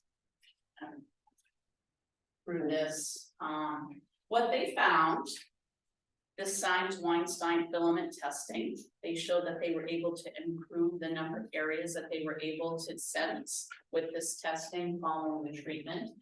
They found that balance testing, genetic balance testing improved. They found that pain with this visual analog scale with them rating their pain improved. And overall scores in quality of life improved with using this anodyne. And again, decreased fall risk, improvement in this protective sensation, and improvement in quality of life. Next slide. So that was the second part. We talked about PT for strengthening, stretching, and balance. We talked about anodyne. And the third thing is important to look at with people with neuropathy, just lifestyle advice, 30 minutes of exercise, avoiding cramped positions, avoiding chemical exposure, and a diet rich in fruits, vegetables, proteins, eggs, and fish. Okay, so that's a little bit about anodyne. If anybody is interested in anodyne, the Angels does have anodyne that is available for home-based use for people to try. The one with Omaha will be coming back because it is being fixed, and then the one in Council Bluffs will be coming back from Grand Island and Nebraska. So I see a lot of people in the home care setting who definitely do have diabetic neuropathy.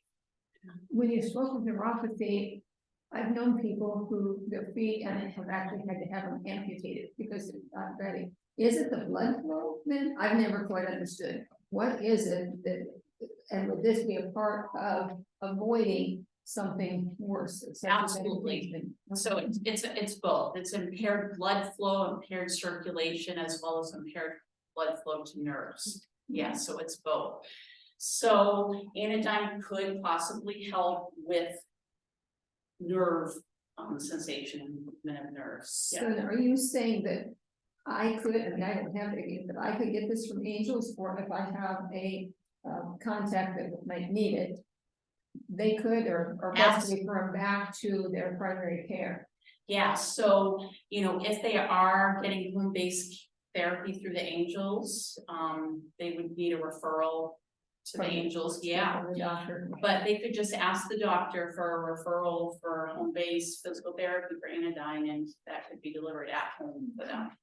And, you know, I've been a therapist for 34 years, and I saw some really good outcomes in outpatient with people with anodyne and improvement with them.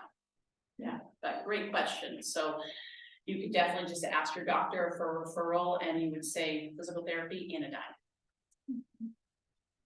Okay. So I, again, briefly spoke to you about anodyne. I also wanted to talk to you about home-based physical therapy services. We all know that we're living longer, which is awesome, right? However, we're living longer with lots of comorbidities, and our aging population is just continuing to grow. I just threw some statistics out here for you guys. Interesting, by 2030, I'll kind of go back to the slide before that. By 2030, we're gonna see that 20% of the population is gonna be 65 and older. And we're also seeing within this group that the age over 80 is projected to double by 2030, which is great, but again, we're seeing lots of people sort of getting older with lots of comorbidities, and they're getting frail, and they're trying to live at home by themselves.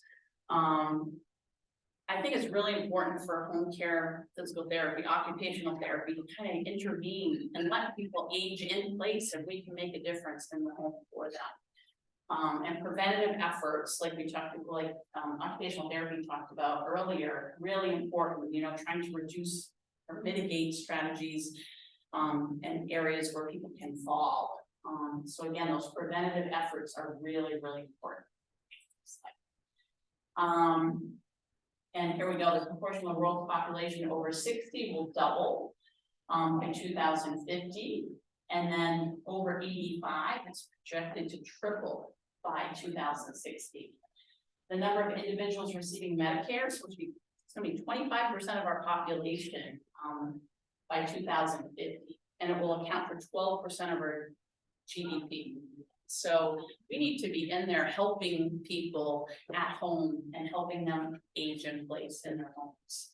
And again, like we talked about, people are living with lots of medical conditions, and we can make a difference with those medical conditions.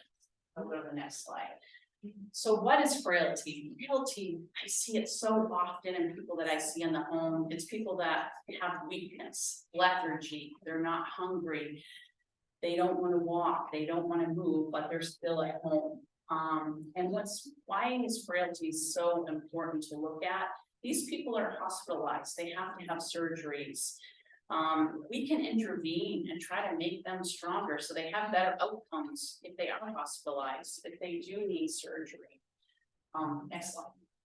So the prevalence of frailty in our community dwelling adults ranges from 11 to 15% in those over 65, and it's 25% of those over 80.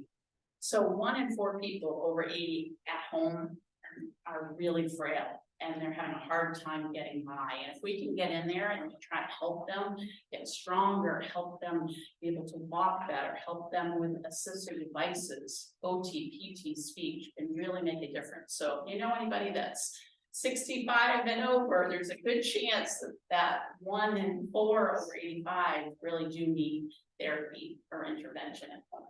Okay, next slide. So just kind of talking about things that PT, OT, speech can work at. Our cardiovascular system, how many people do you know that have had stents, bypasses, open heart surgery, congestive heart failure, can really be devastating and impair mobility for these people. You know, CHF, we know the heart can no longer pump enough blood. However, we know that activity can help people progress a little bit better. Next slide. Talk about cardiovascular, our pulmonary system. We have pneumonia, we have COVID pneumonia. I can't tell you the number of people that I've seen and treated after COVID with respiratory problems.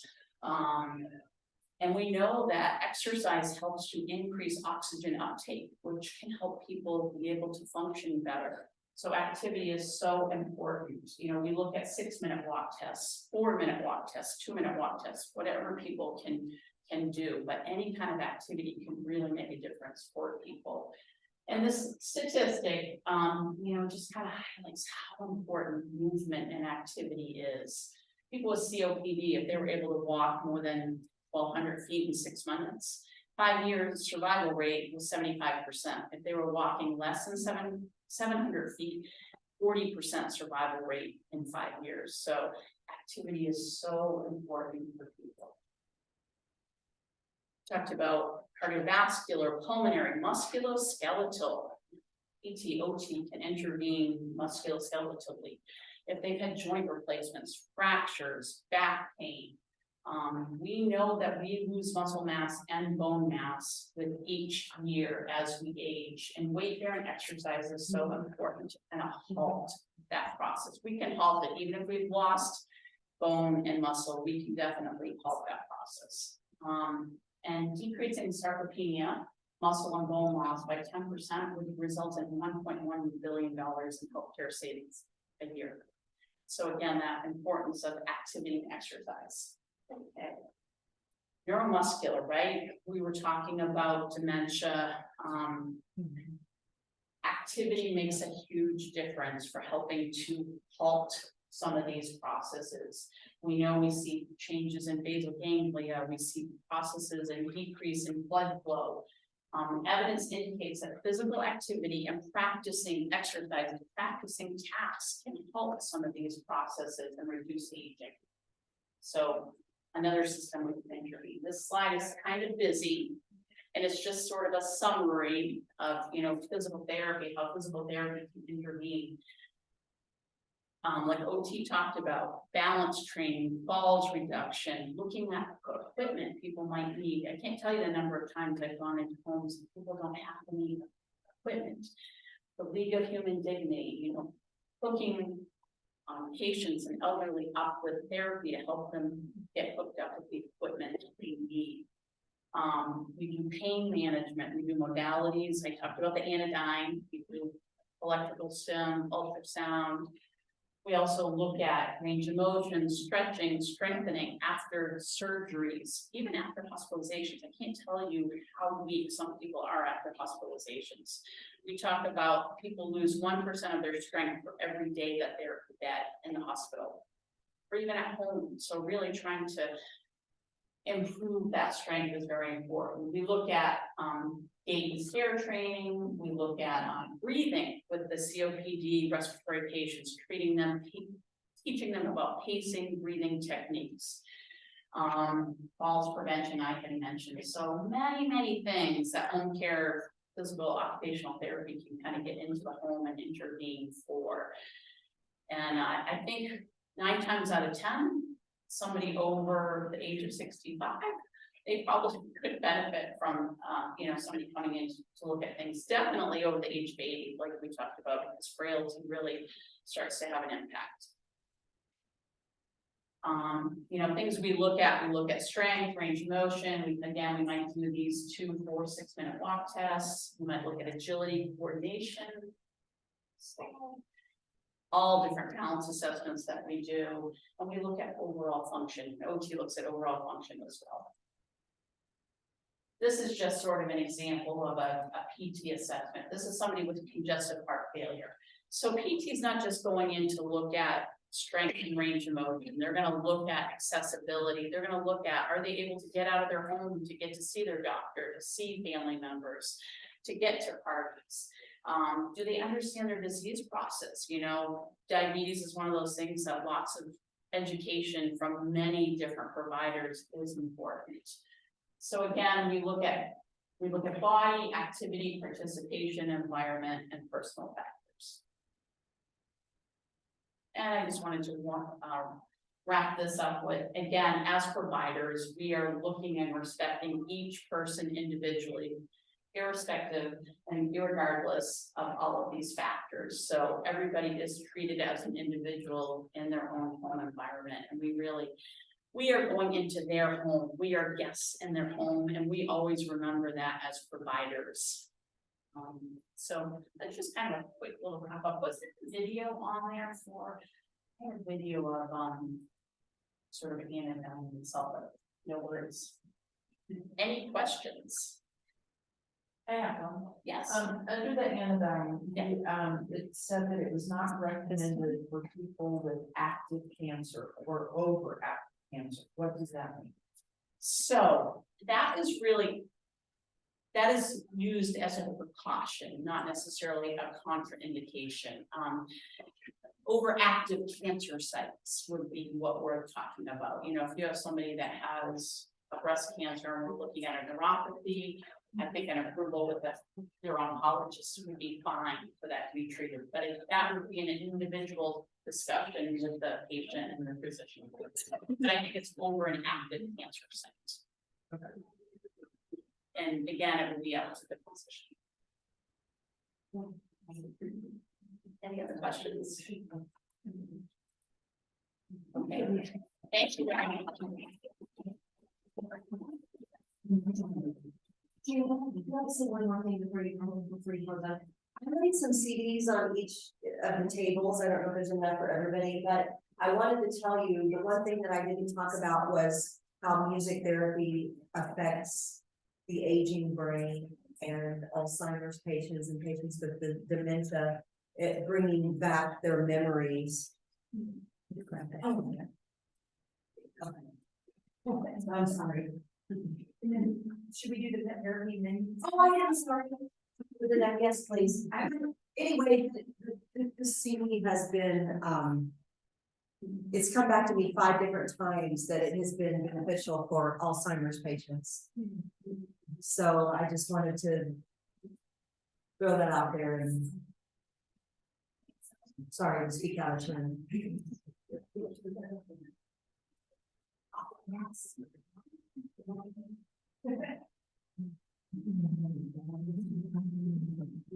No.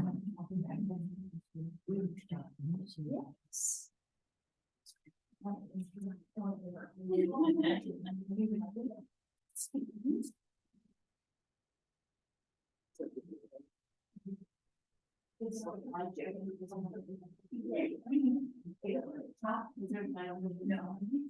It's freezing there.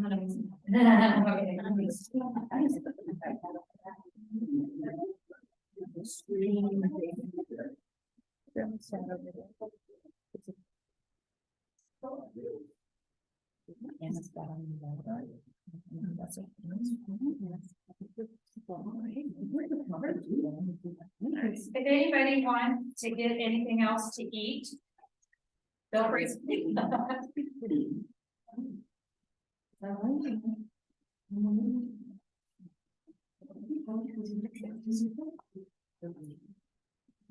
Oh, maybe not. It's still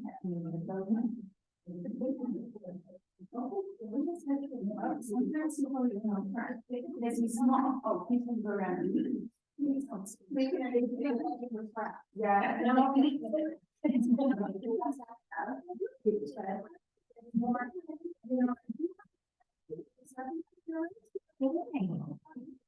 Did you really get on that over there?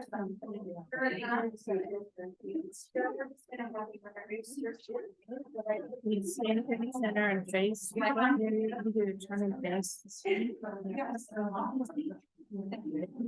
And then just so you know, we do have the Zoom, so if you're able. So then, yeah. I can do There's yeah.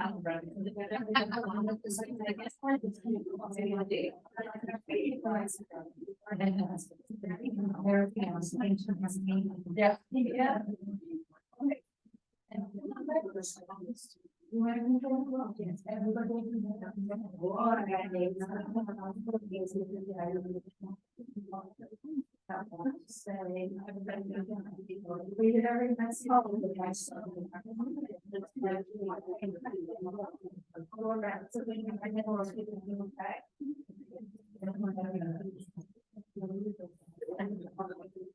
Yeah.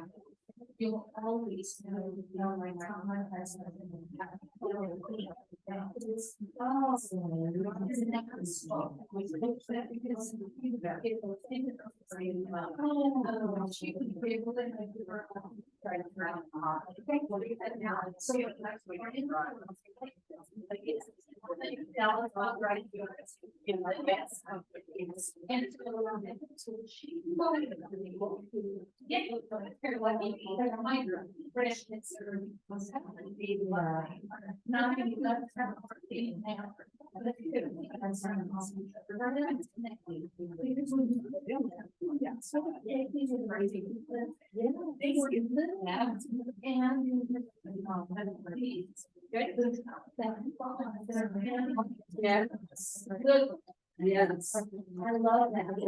Is that what you talked to everybody? You lost love. Where they have a new ball. You got them, okay, so. Thank you. Thank you. Lot of support.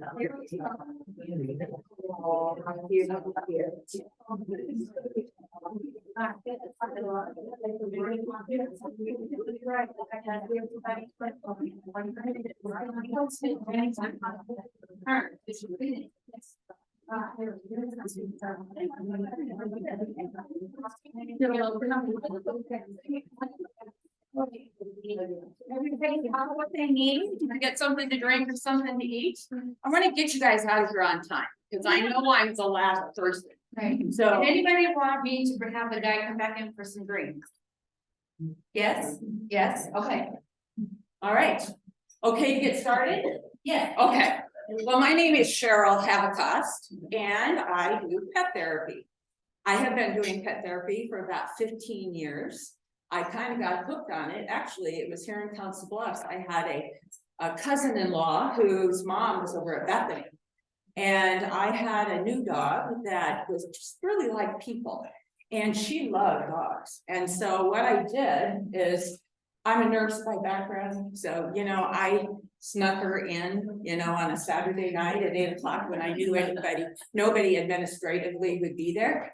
And she acted like this was the best thing ever. She was just, she went up to wheelchairs. She'd never seen a wheelchair before.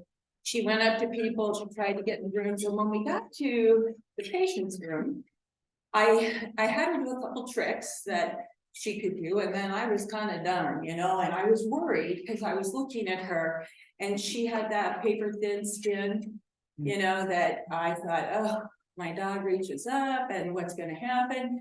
But the woman said, would you please put her in the bed with me? And I said, okay, kind of. And I'm hovering, you know, I'm like watching like a hawk. And I watched, and this dog was about, I think she was about 18 months at the time.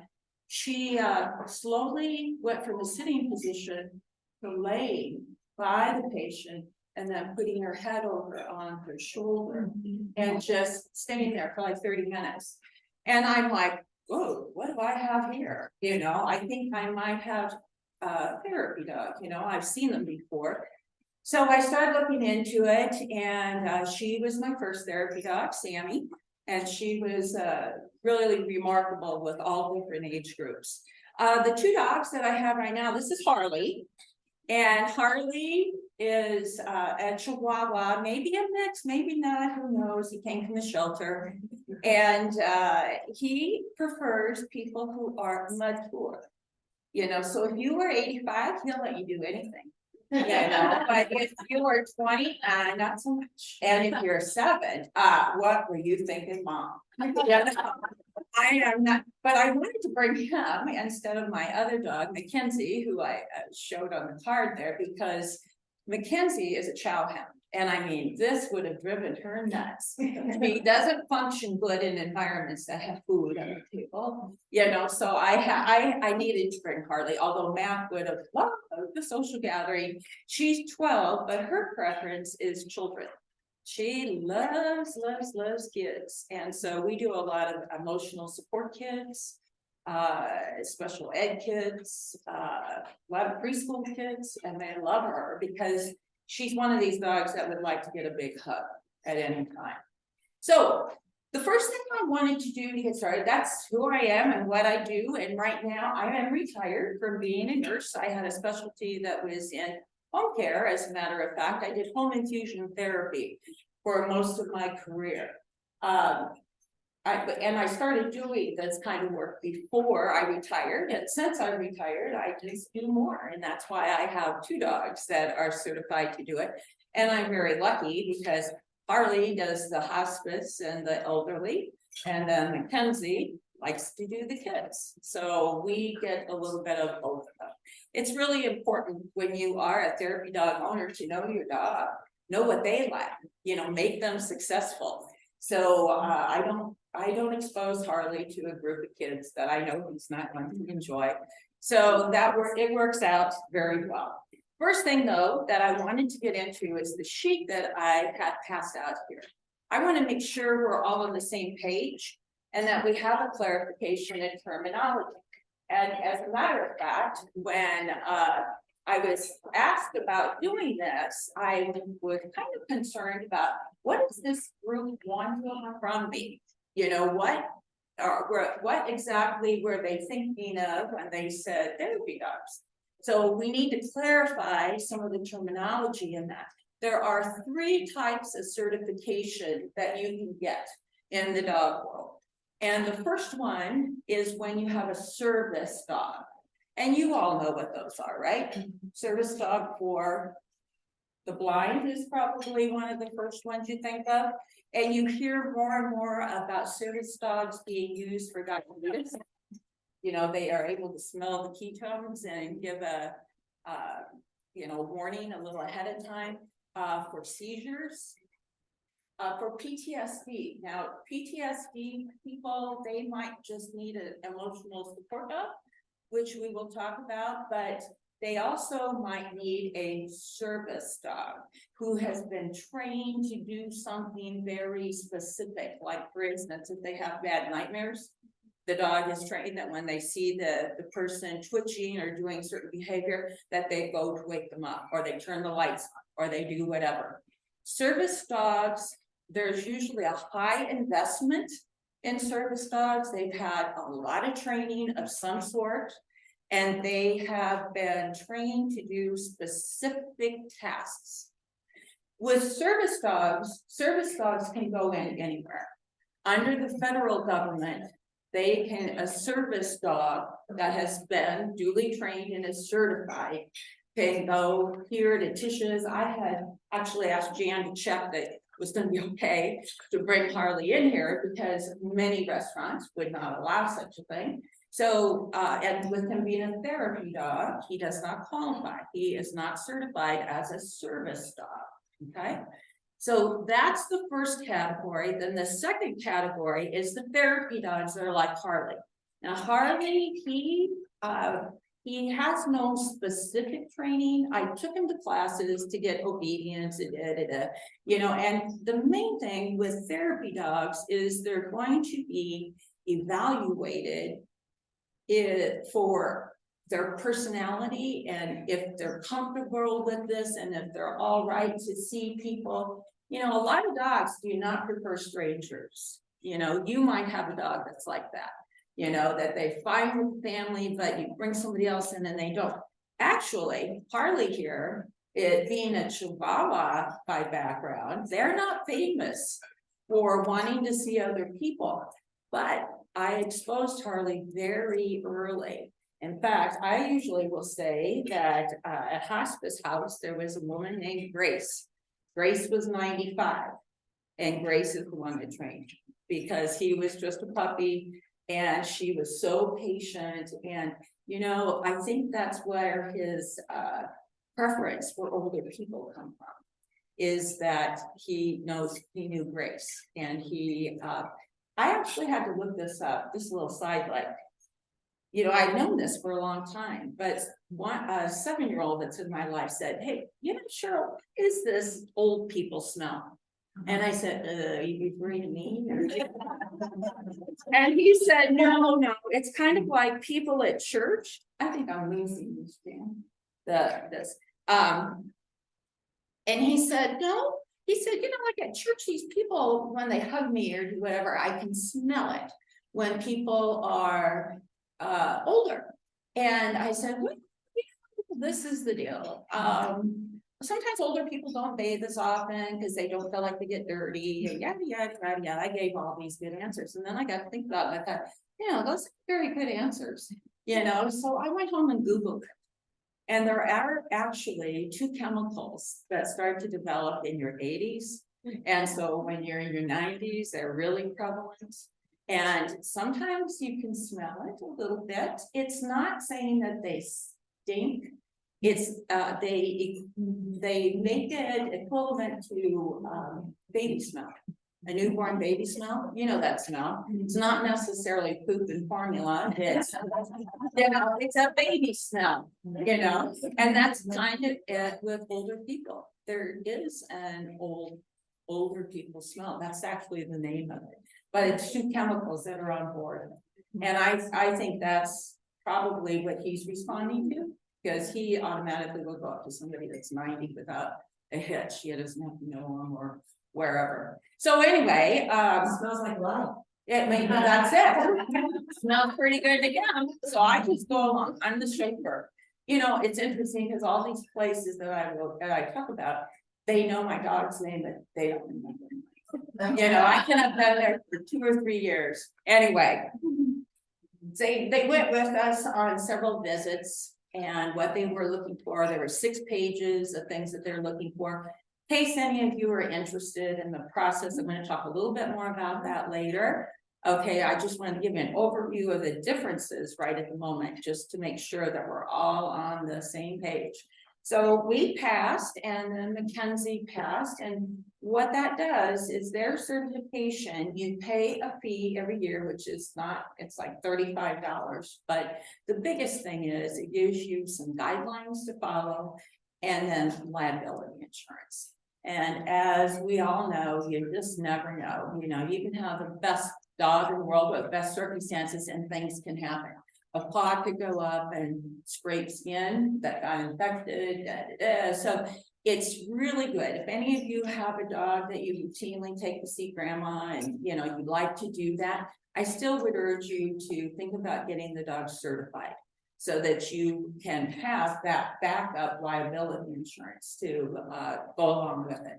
So anyway, it's not that intricate. It's just the things that they are looking for, the friendliness. They're not jumping, they're not snarling, and that you have a big connection with the dogs, that the dog's listening to you, and that you are I think that was a good part of what the evaluation was about, was me, the owner, as much as it was the dog.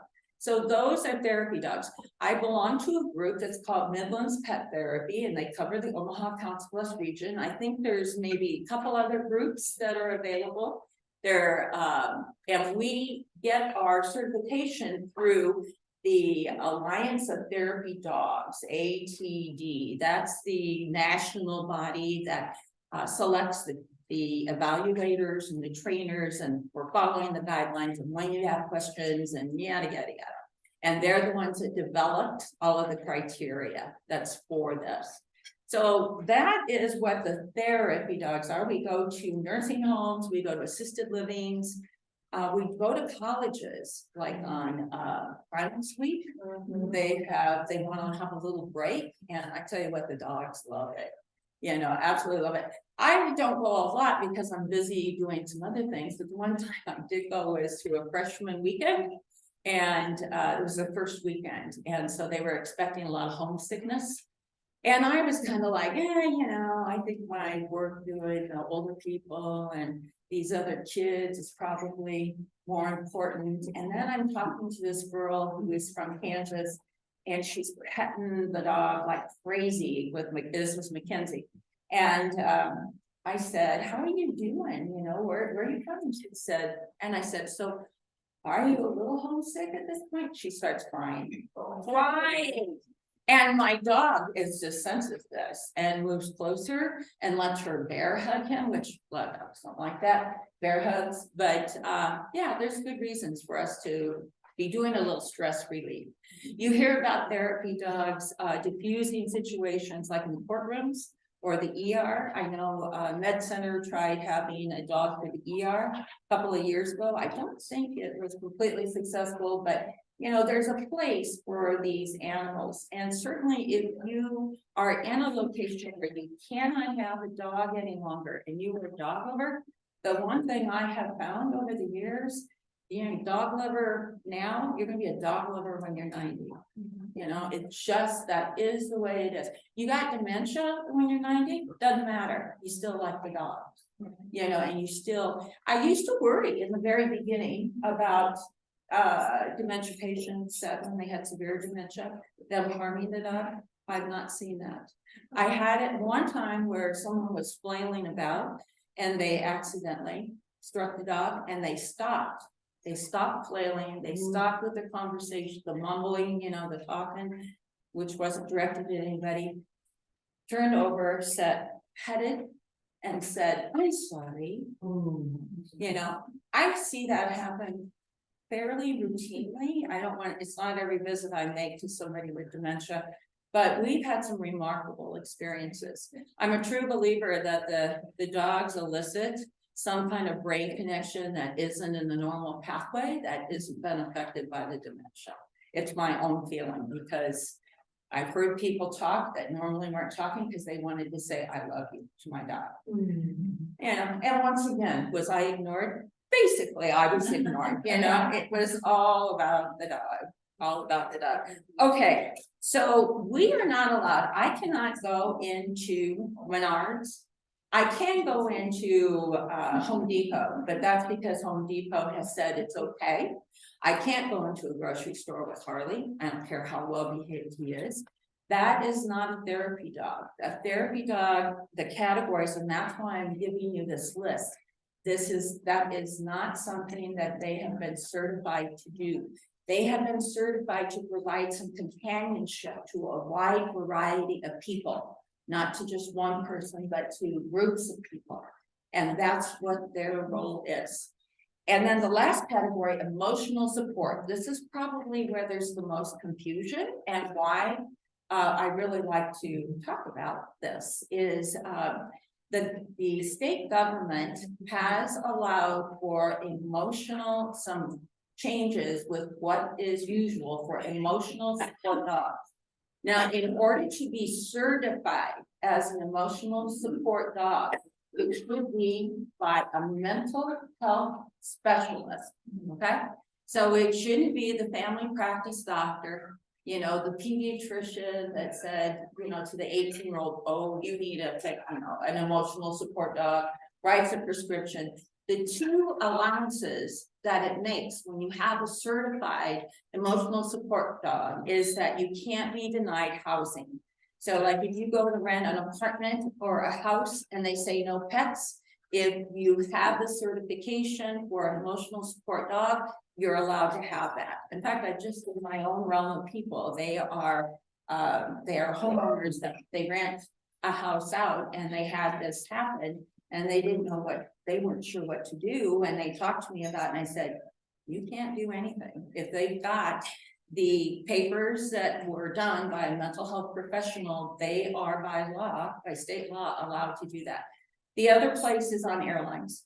You know, in fact, you guys have all heard the emotional support stuff with somebody brings a pig, or they do all these different things that have gone on. That's just been crazy.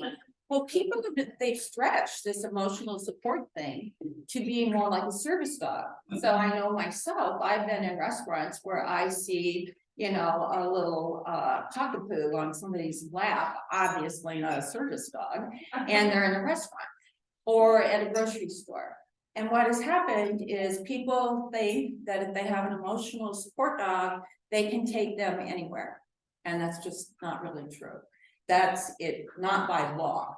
You know, a lot of places I think just don't make a big deal of it once they said emotional support, but part of it is just a lack of knowledge on everybody's, you know, they just don't know exactly what those things are. I hear this with the kids a lot when I go do the emotional support kids. they a lot of times will say, oh, I'm gonna get one of these because I want to take them everywhere I go. And then depending on how old they are, you know, I go into the spiel about, you know, this is what you're gonna look for, you need to have a dog. And why they would give them a certification would be if they are really having a hard time functioning in one or more aspects of their life, that is normal daily living type of things, and that with a dog there, they do much better. That is what should qualify as an emotional support dog.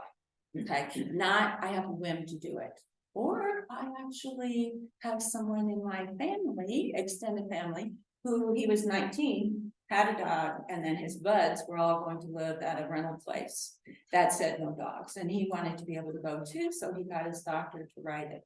And that's not what it was meant for, that's not what's actually legal, but it's hard because people don't understand all the different bits of it. Yes. So how do you educate people? Because 2 times I've been in a situation, one was at a restaurant and this dog was obviously not any kind of wandering around. Every once in a while, the owner would pull him back in. I asked at the front counter when we checked out, and he said, well, we can't say anything. Sure. That's a whole nother topic, and I mean, it's And the something other that one it should be getting to be more addressed, but it's not, and it's pretty much people don't want to make a big scene about Yeah. things until there are issues, but in terms of liability, you know, they don't have anything to, you know, if that dog would hurt somebody, there would be no, you know, they don't have anything to fall back on in terms of the law. The same way for a grocery store, because the other Right. time was that people were petting this dog, Right. and I called back to the management later. And they said, well, I need to talk to him because no, Right. people should not. He knew. And it is a matter of education, and it is kind of out of control right now because of the emotional support thing.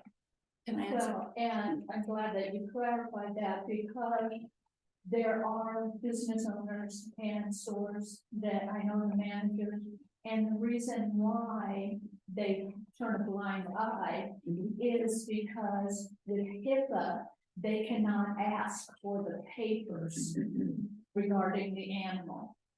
The grocery store is not. Because, I am not well versed in where you're going from here. I know that renters are, you know, and. Repeat the comments so that people can hear. Sure, the question was about, with HIPAA, you cannot, like a grocery store owner cannot ask to see your certification papers.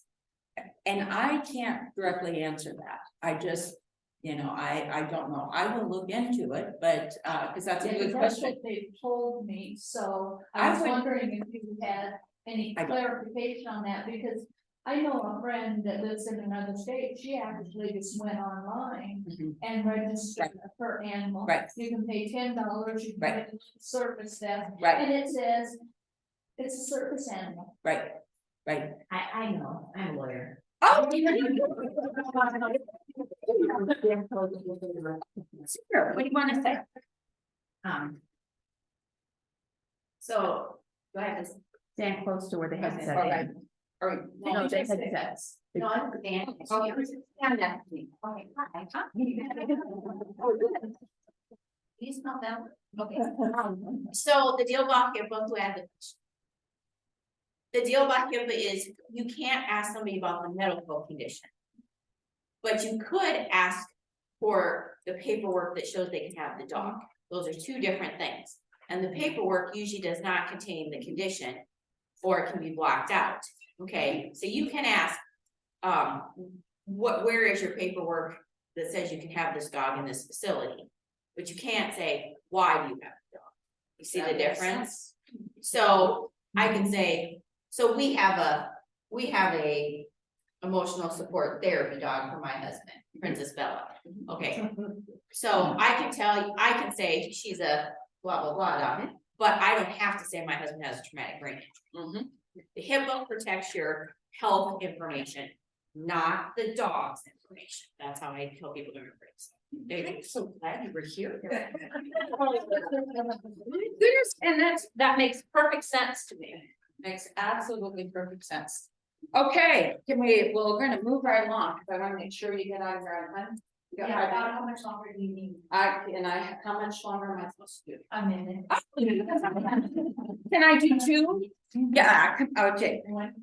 Okay, so I did want to just talk a little bit about the process to have a therapy dog. First of all, you know, there are a lot of medical things that we could put up here about the benefits of having a dog, period. They've shown like that people go home faster. Have you ever had somebody you're taking care of and by gosh, they're gonna get out of that hospital because the dog was at home? Or the dog was being taken care of by their son and they didn't trust their son to, you know, feed him just right. And so they actually have found that people who have a dog at home, for those that have dog owners, but blood pressure, lowering blood pressure, it didn't happen any place here. Like when we went around, if you petted my dog, you know, but in terms of sitting and petting the dog and making that connection, they have seen a lot of things with that. One of the last studies I read refers to what I was talking about with dementia, that actually having an animal around and during that period of time, they have found that their problem-solving abilities and the way they're functioning, their cognitive abilities does improve while they are petting the dog. So probably not so much with people that don't like dogs, but the ones that do like dogs, that is the case. All right, so one last thing, and that's just for any of you that are thinking, the dog is home, and I think would be really good at that. First thing is, yeah, you do have to have the right dog. If your dog is Mackenzie, the second dog I have there, I wasn't able to get her certified till she was 5. And that's unusual. You have to be a year old, but 5 years old is a little bit. But I couldn't trust, she would get so excited that once in maybe every 20 times she would jump up. And you can't have a dog that's going to jump up because you have too many people that could get hurt from that. So that's just a basic that will get you out in terms of those evaluations faster than anything else. But by the time she turned 5, I finally had it where she 100% was not going to jump up. So that was good. So the right dog is very important. That they enjoy it is very important. I've seen a couple of therapy dogs that actually passed, got through, and then I saw them in a couple of visits. And you could tell they just didn't care for meeting all you new people. You know, I'm pretty sure Harley, if it hadn't been for Grace, I don't think that Harley would be here because he learned so early on that it was okay. You know, that everything is okay. But there are dogs that, so you have to have the right dog. And then if you look up that Alliance of Therapy Dogs online, they have a whole big site and you can actually click on the evaluation forms. What is it that they're looking for? You know, when you go on the visits with the evaluators, these are the things, and it's like a 5-page form. There's a lot of things. So that's what you go with. It's not, can they do tricks? You know, Mackenzie's very good at tricks. This one, not so much. You know, he gets by on cute. And, you know, the fact that if I hold a tree up, he will jump up to the sky. I mean, he's jumping. But other than that, that's the kind of thing that they're looking for. We do a yearly recertification. It does have to be it's due to health changes because you have to submit papers every year that shows that your dog is healthy and that you're up to date with all the vaccines and all that kind of stuff. So I think it's one of the most rewarding volunteer works to be able to do in such a confined period of time, because most of our visits, like when we go to a community of some sort, we're there for like an hour, hour and a half, and we have made a heck of a lot of people happy, you know, by being able to do that. And especially when I get some of those wonderful connections where one time, the one I think is most, and I'll end it on this, I promise, but he had dementia and we'd seen him for about 2 or 3 years. And his dementia was such that he rarely talked. It was usually yes and no. And my dog would sit on his lap and rub like this. And when I removed her, he continued to do that motion.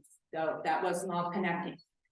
So one time his daughter walked in and said, "Oh, Dad, look at that dog. That dog loves it."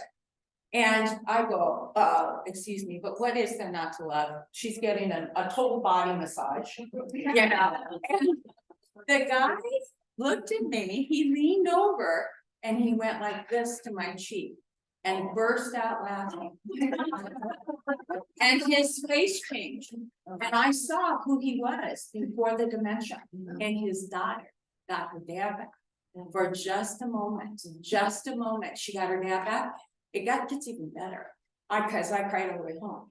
Right in that moment, I said, well, we have to go, we have some other labs, and he said, I want to thank you for coming all these times. Oh.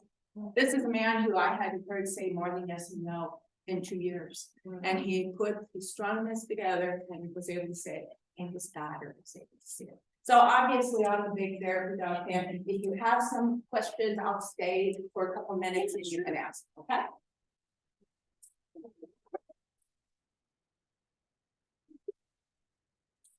I think it's important to educate our children, our grandchildren. You do not just walk up to someone's dog, you have that dog with a dog, right? So moving, and kids don't understand that, even if they have a collar on. Absolutely. Absolutely. Educate the public. I actually do a whole 15-minute thing for preschooler that is on stage with strength dogs. And Mackenzie I'll take her around and she gets petted by everybody. And then I have them do what I tell them, which is stand up, do not look them in the eye, put your arms here, put your head down. And she won't go near her. She doesn't go near her. So you're right. There's a lot of education needs to be done for many of these things. Thank you so much. So common thing that I heard throughout the day with the presentations is therapy is awesome. I mean, how many times did we hear people say, that people were crying and you had this special moment? Oh my gosh. I mean, therapy, wow. And these are just only a few. There's lots of other therapies, but I mean, we can only do so much in one sitting, right? Is everybody kind of ready to get out and move? I am. I just wanted to point out just a couple of things. Once again, I'm the family caregiver, community engagement specialist. So one of the things that I do is online, with the pandemic that went, started a couple years ago. Everybody remember about that? Yeah. We kind of started to go online with our support groups. So we meet every month, Tuesdays. You got your postcard here that will, so you don't have to write this down, but we meet every month, the second Wednesdays of the month from 2 to 3, and the fourth Mondays of every month from 6 to 7. And if you're not familiar with, if you're like, I don't touch a computer, we have grandpads available. And we have. What's a grandpad? What's a grandpad? It's, it just got, started by this man who actually was doing this for his mom, and he started this company, and it's really just an iPad, but it's bigger and you don't have so much stuff on it. So it's not so confusing. Another thing that we do is the powerful tools for caregivers and the stress busting. We run these every quarter. The powerful tools runs for 6 weeks, the stress busting for 9 weeks. We almost always have a class Tuesday afternoons from 1:30 to 3. The powerful tools in January, we are going to try to get an evening class from 6:30 to 8. So there's also a connections pamphlet at your tables. Connections does so much, and my time's up, so I can't talk about all of the stuff that we do, but you can always give us a call. The really main thing that everybody wants to know is at your table, you have this piece of paper. Please sign it, because that's my sign-in sheet. I tried to get away from us having a table for signing in. And when you sign in, this table that's up here, we have a bunch of gifts. You can take one of each one. And if you're one of the, you don't take what you don't want either. But that's just our thank you to you for being these awesome caregivers that you are. We're so happy that you came out today. That the weather ended up being not too bad, so I'm really happy about that. Yes. If you have CEUs, I will make sure that information, that's why we need to end on time, which I think I'm kind of, license number. please. So, having said that, you just heard, so some of our professional caregivers, they have certified education units. That's why it was really important for us to keep on time today, which is just a good thing to do anyway, right? So, I did have one gentleman who asked to say just a couple of things afterwards, and I know you said, Carlene, but the program itself is officially over. So you can feel free to go, but for those of you that maybe wanted to say a couple things, now's the time. Thank you, everybody, for coming out today. I really appreciate it.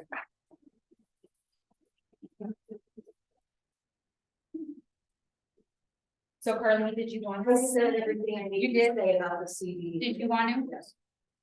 And I think that he's gone, so.